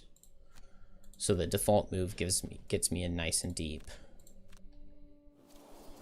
And now I don't need the snow imp at all, because I got my move 4 on this turn. Birds and Tempest Whiteout, Destructive Fury No Remorse, and Blurry Jab Cascading Reaction.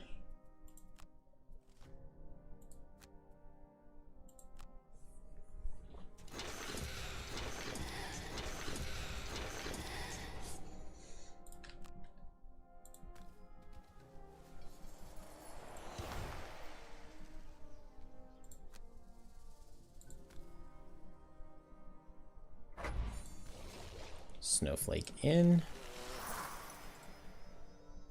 And I'm pretty sure that this is super likely to work. Oh, except I don't have power potions for Blink Blade. Those would be really good here.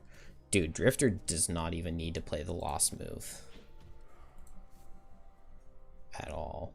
Why does it say end Drifter's turn?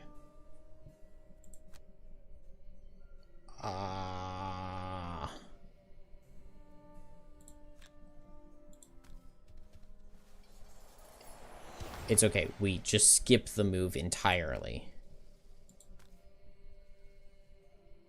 And then hopefully it won't say end Drifter's turn. But if it does, it means I have to use the Snow Imp first, but then Blink Blade doesn't reach. And that's so annoying if that's the case. Skip. Do not say end Drifter's turn. Dang it!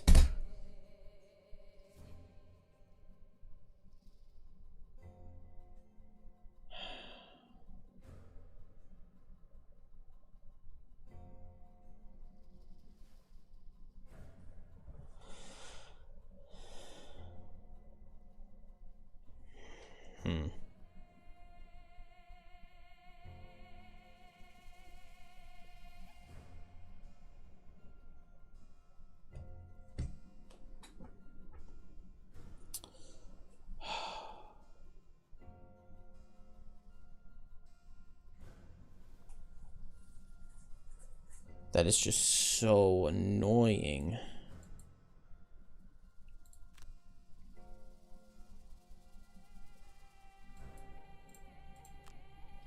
So I guess Blink Blade just doesn't reach.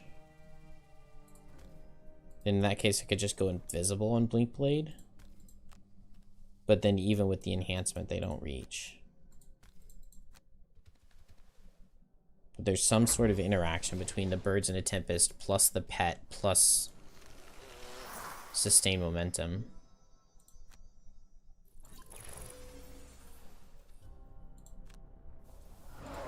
Wait, but is it just gonna do it again? No, because I used the pet already. Because I didn't open the door with the pet.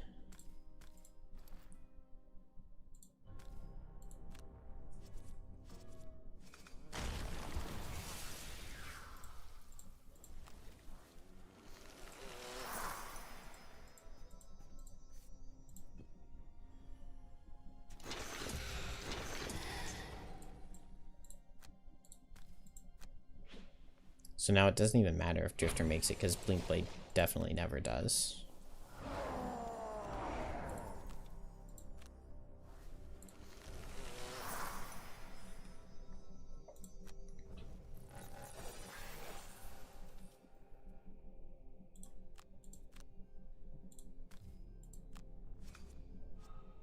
Oh, a crit. I get the shockwave damage, though.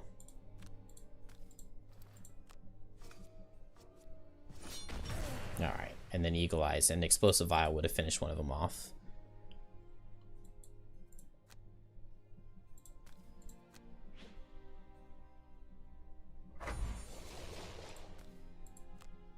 Okay, so if I could save the move 11...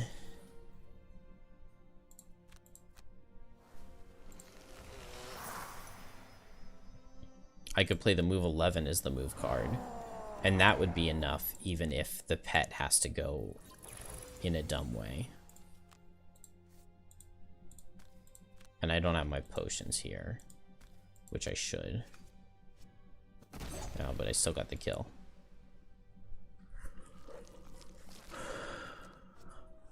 Man, I really wish that this weren't the case.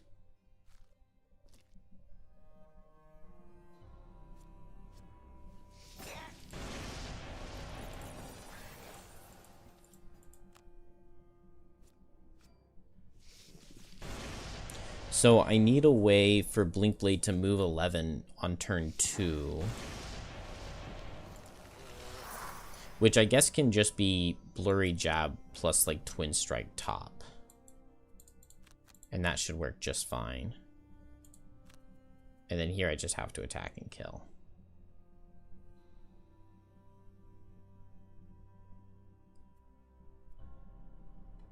If I do the bottom of Precision Timing, that's only move 8. It's not going to be enough.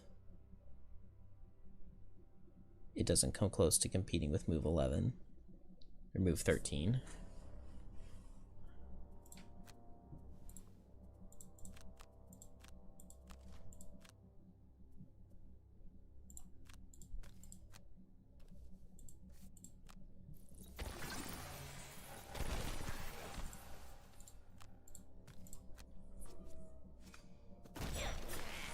Okay.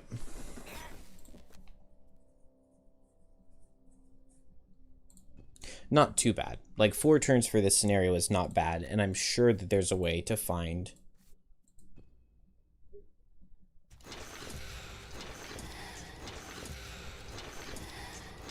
to save that turn. If Blinkblade's level 5, it definitely can save the turn. I definitely think that these are the right characters. Unless there's a chance someone could be better than Drifter, but I don't think so. I don't think anybody's going to have nearly as good of movement. It's definitely not Banner. It's definitely not Bone. It's definitely not Deathwalker, because the Shadows don't get extra boon Birds in a Tempest move. It's definitely not Geminate. It's definitely not Coral. Kelp is the name of this character. There's the move 4 on Faceless Entity. I could have the Leaper summon jump into the second room. The problem with doing anything like that, though, I could have like Leaper jump in and then I could remote control and then I could transfer into it. But then how am I killing the 2 altars? Am I going for high impact projectiles with power potions and just hoping that that kills? I don't like that. Even though it would theoretically work. If I took the time to set up Infuser and went for Unstoppable Impulse,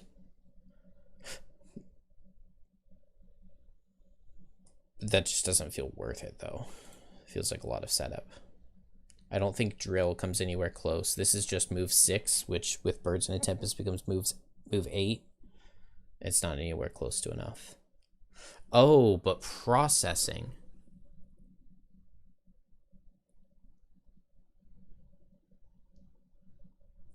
Processing means that Drill could have move 8 and move 6. But Rocket Boots would eat the overpressure. And then move 6 would leave me at regular pressure. And so, yeah, from regular pressure, Drill's never hitting both of these.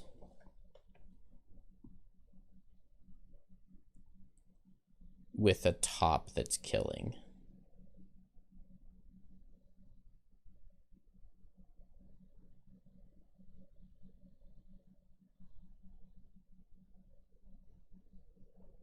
Okay. So it's close, but it's not there. Shackles, there's just no double movement, so it would just be like move 6 jump. Well, hold on though. Hey, Anomaly.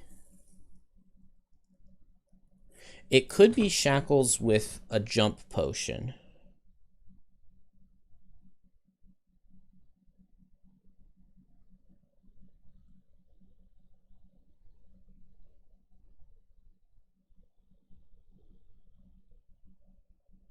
Well, not really. Because even with a jump potion, Shackles still just doesn't even make it. It would become a move 9 with a jump potion, and that's not enough. Infection Purge is nice because it would guarantee destroy both altars if I had a deadly mixture. But that's not...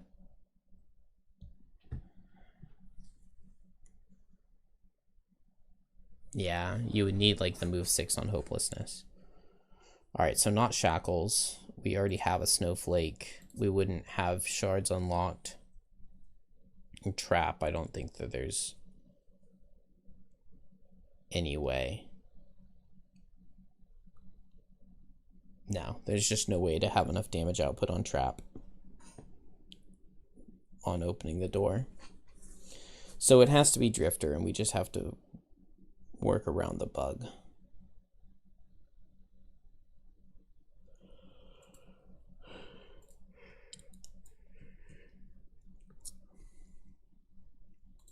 But that's doable by just not getting a good Snow Imp, which just means that Blink Blade needs to...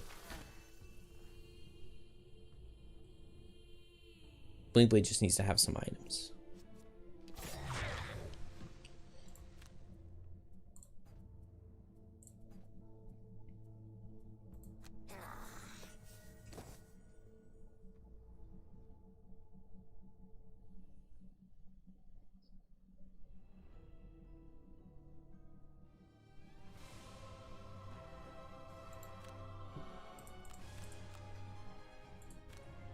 All right, it's fine.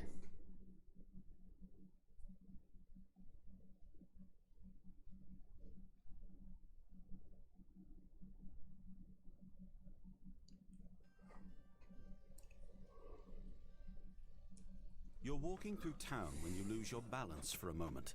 Perhaps you haven't eaten.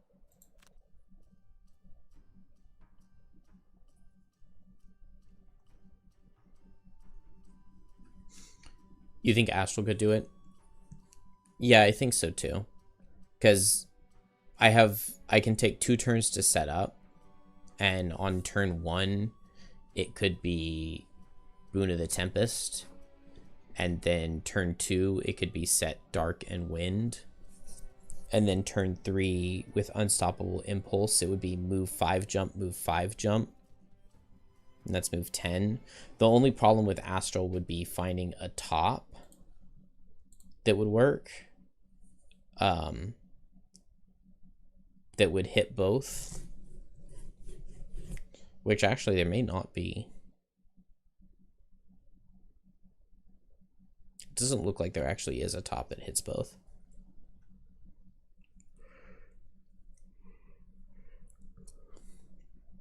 So maybe not. It would have to be like items. But at that point, like, what's the point?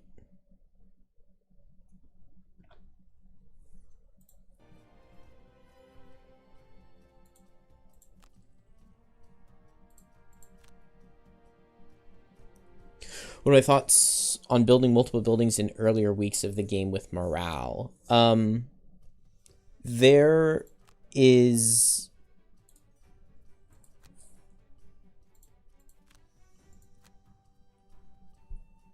I think in general, it's fine.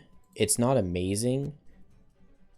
It's really hard to have enough resources to be able to consistently build those buildings. Especially because a lot of the like early level buildings are pretty cheap. Like early craftsman upgrades are like 322. It's not super expensive, but it doesn't take very long. Like getting the hunting lodge from 2 to 3 is costing me 7 wood, 2 metal, 5 hide. So if you're spending that morale to double build early, it just means that you're going to get to the point where everything is super, super, super expensive really quickly. And then you'll find that you'll have weeks where you just can't afford to build 752. Like, how am I possibly supposed to get those resources? So I don't think that it's super important to do so, especially because really early you're going to run into the point where you've built all of the buildings, but you don't have any retirements yet, and so you don't have any new buildings available. So not super important to spend extra morale to double build. One of the benefits to doing that is that the penalty for hitting 0 morale one time is actually not very bad. Though it's not even a penalty, it's a benefit when you hit 0 morale the first time.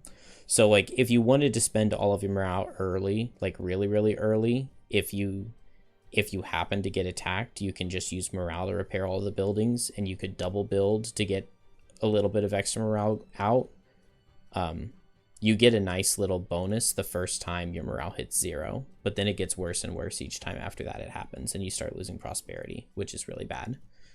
So it's fine, but most of the time it's probably not worth it. I would only say you would want to double build if it means that like double building is going to get you to the next prosperity after the next level. Like if you needed 2 more. It also is nice right when you build the garden to double build it, because early level gardens, you can only upgrade it every other week. Or like you can upgrade it, but you won't be able to put anything in it. So if you, but you can't double build in this game. So never mind. That would be physical only. You would be able to double build the garden the first time you build it.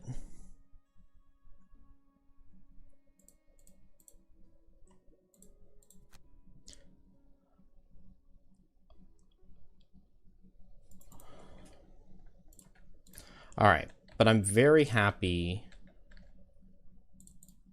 So I'm very happy with my strategies for the intro, for Edge of the World, for Jagged Shoals. Frozen Fjord, I am going to need to go over. That I definitely don't have something solid. I'm happy for Raven's Roost. I'm kind of happy with Realm of Endless Frost. No problem.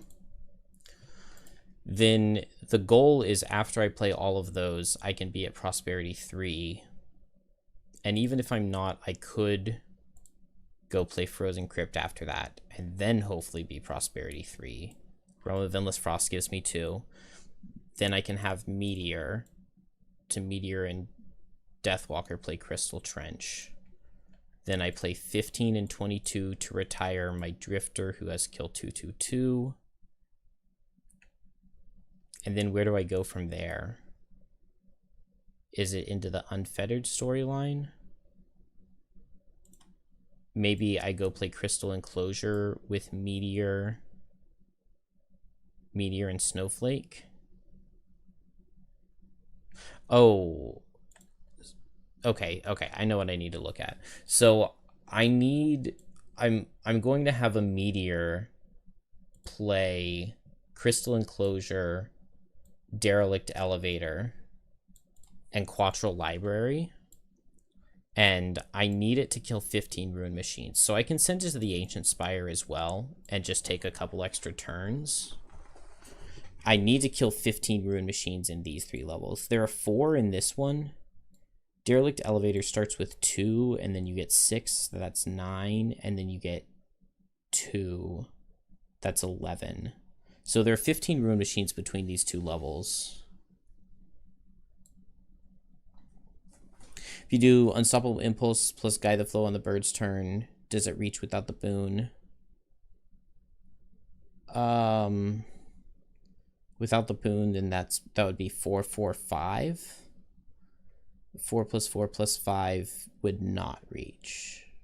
That would just be 13. 13 was enough for Drifter, because Drifter was attacking with a little bit of range. But Infuser wouldn't have that range. Infuser would need 2 more movement. Because it would be from this hex. So 1, 2, 3, 4, 5, 6, 7, 8, 9, 10, 11, 12, 13. Oh, it's even less than I thought. Oh, but then if we had the birds, we could go 1, 2, 3, 4. And so that would be enough to be in between both and hit both, even without Boon of the Tempest. But then you would have to kill them with, like, Major Frenzy Potion, Explosive Vial, and... because you wouldn't be using a top. Because the goal is set up on turn 1, Snowflake jumps in on turn 2, and then turn 3 is the Birds in a Tempest turn, and the goal is to end on turn 3. Which Drifter can do. I just have to change the order of Blinkblade cards, which doesn't... it seems fine.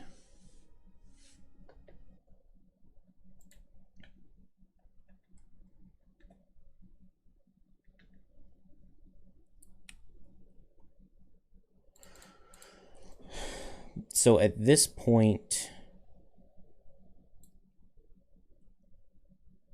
in a speed run, oh, I can also play this Glowing Catacombs relatively early. At this point, my goal is to get 8 wood on a Blink Blade and to be collecting as many pets as possible on a kelp.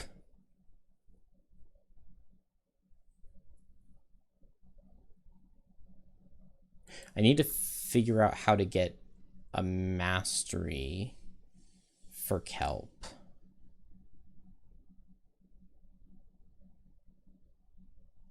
But after all of this, I can go play Thawed Wood, and then Sunless Trench, I think, gets unlocked immediately, and then Sunless Trench has a calendar wait. Beating Sunless Trench, 1, 2, 3, 4, 5, that's my 5th boat sled climbing gear, so that's when Snowflake retires. So I do want to play this Sunless Trench before I go and play these unfettered levels.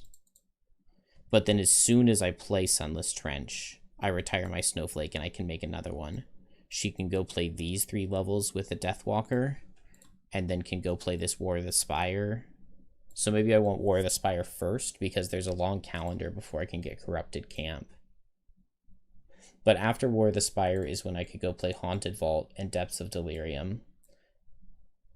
And then after that, maybe Corrupted Camp is open. If I do War of the Spire A, and then these, the unfettered levels, and then these, that gets my Snowflake to as high a level as possible for Depths of Delirium, and then I would be fine with Snowflake being 5 for Corrupted Camp. Then there are just 2 levels left in the Algox line, and both of these lines are done. And then it's just these 3. Okay, so at some point in time I need to do Spire Basement and Top of the Spire, but that won't be an issue.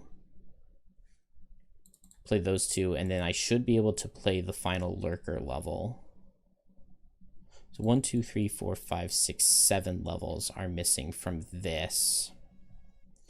And then the only thing remaining, I need to play 69 and 70 because they have pets that I need to unlock.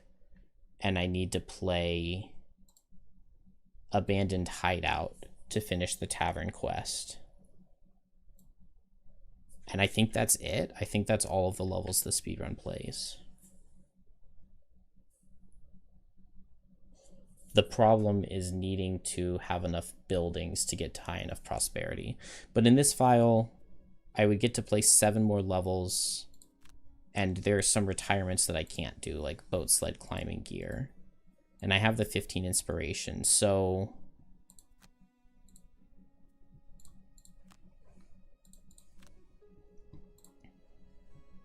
Okay, this Capture 8 Enemies quest I would be able to get, so that's 1. This one I would be able to get, that's 2. And then maybe I can do challenges on Snowflake. That would be 3, and then 1 more from inspiration. So that's 8 more prosperity from inspirations. That would put me to 24 in 7, so 4 over in 7. Oh, that's still really far away from no, I just need to get prosperity 8. 1, 2, 3, 4, 5, 6, 7, 8, 9, 10, 11, 12, 13, 14, 15, 16, 17. So it's about 17 more inspiration needed from building buildings, but I have 7 more scenarios, plus you get 8 from 2 Temple of the Great Oaks, and Metal Depot, High Depot can give 2 each.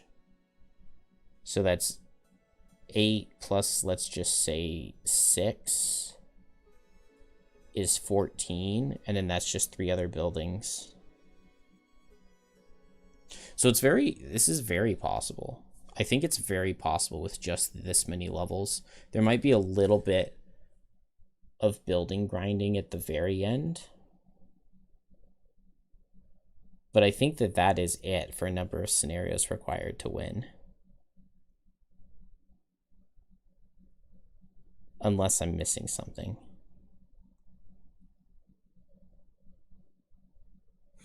Well, 61, 62, 63, 64 to get to the end game.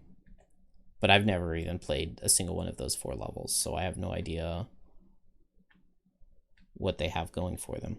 So that's 1, 2, 3, 4, 5, 6, 7, 8, 9, 10, 11, 12, 13, 14, 15, 16, 17, 18, 19, 20, 21, 22, 23, 24, 25, 26, 27. Oh, I don't know where I was. Okay, that's 9, 13, 14, 15, 16, 17, 18, 19, 20, 21, 22, 23, 24, 25, 26, 27, 28, 29, 30, 31, 32, 33, 34, 35, 36, 37, 38, 39, 40, 41, 42, 43, 44. Something like 44 levels. That's not bad at all.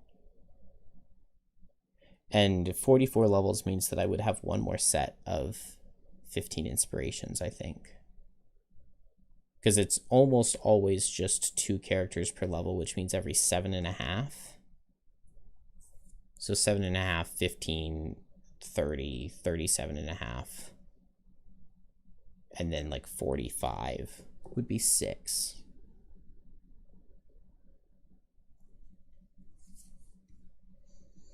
Seems so hard. How do you balance going fast versus taking time looting for resources just to be able to build on pace? There are a couple places where I am purposely looting. So Algok's Offensive, especially early on, since it's hard to have the loot. So Algok's Offensive, this first room, it has a ton of enemies, and all you have to do is escape, so you don't have to kill anything. But because there are 2 rival factions fighting each other, this is going to be a very fast way to get tokens out. And then in 2-player, you're going to have a higher likelihood of getting 2 wood for collecting just 1 token. So I'll get the tokens quickly in this. Blinkblade can pick up the chest, and then Blinkblade and Deathwalker from this door can just escape in a single turn. With both of them playing, with Blinkblade playing a move 9 jump, and Deathwalker just playing a move 8. They can escape from here. So this is one scenario that I spend purposely looting. Then Heart of Ice, I have to kill all of these enemies anyway, so I can pick up 5 more loot tokens here. And also Town in Flames, you can get a lot of loot tokens. I need the retirement goal of looting 5 different herbs on Deathwalker, so she's going to pick up every single loot token in this scenario. So I will be spending like a lot of time, especially early, looting. This one, not at all. I won't pick up a single loot token there. Then in this scenario, Crystal Trench, it spawns wolves endlessly, so I'm delaying this until I can be Prosperity 3 so that I have a Meteor, because Meteor can just place 2 hazards here, 1 hazard in the door, and 2 hazards here, and then all of the hounds that spawn will instantly die when they walk into the hazards in this second room. And so Deathwalker can just sit next to it. We can wait until there are 20 loot tokens on the ground, and then Deathwalker can just loot and teleport to the end and escape. So I will pick up literally every single loot token in this scenario, which also guarantees Deathwalker gets 3 herbs. And the only 3 that are missing are Corpse Cap, Rock Root, and Flame Fruit. And 2 of those, there's Corpse Cap, Rock Root here, there's Corpse Cap, Rock Root here, and Deathwalker plays both of those levels. And then Deathwalker also is going to play, it's like scenario 33.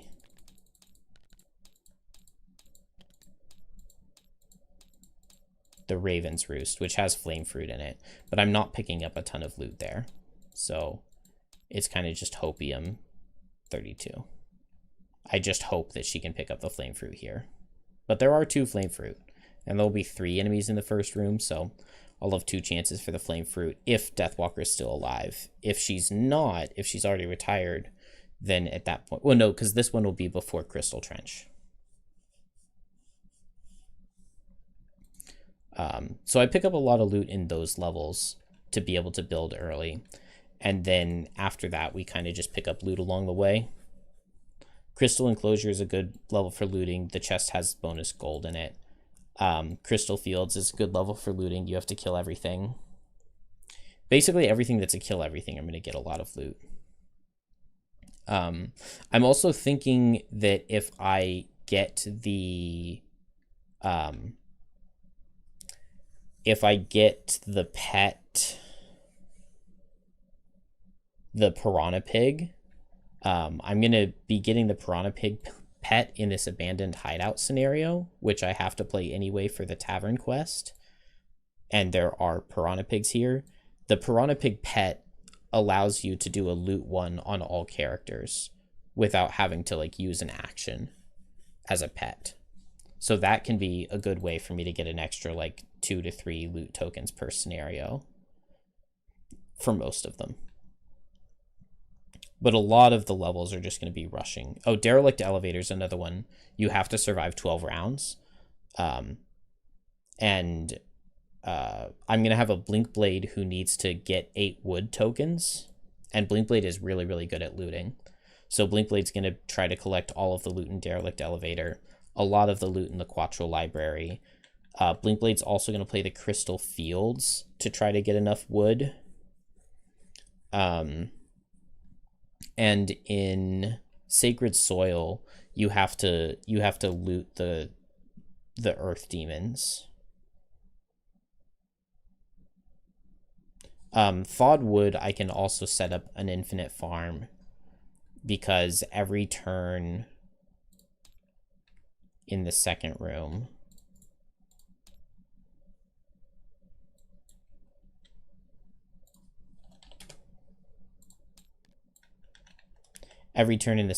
it's going to spawn 1 black imp at B at the start of every round, and each round after that spawn 1 normal black imp at B. And normal black imps die really quickly.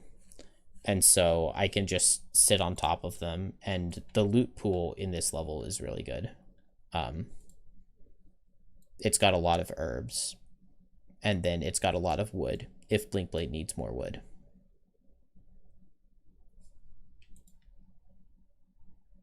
So many levels where it's kind of built in to be able to loot. It's just the levels that we were looking at tonight. They're really late. The Corrupted Camp in the Depths of Delirium, and they're really hard. So for those levels and like War of the Spire A, it's just get to the end and try to win.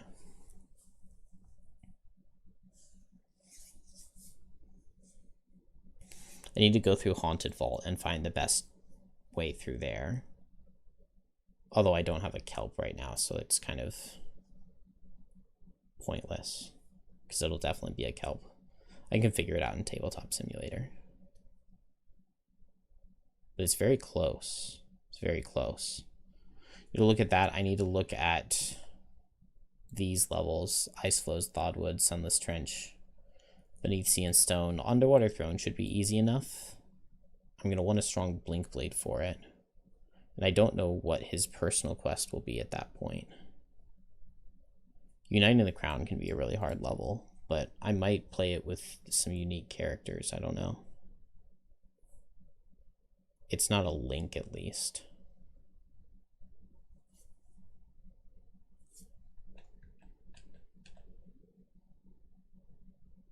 All right, I'm going to bed. Have a good night, everybody.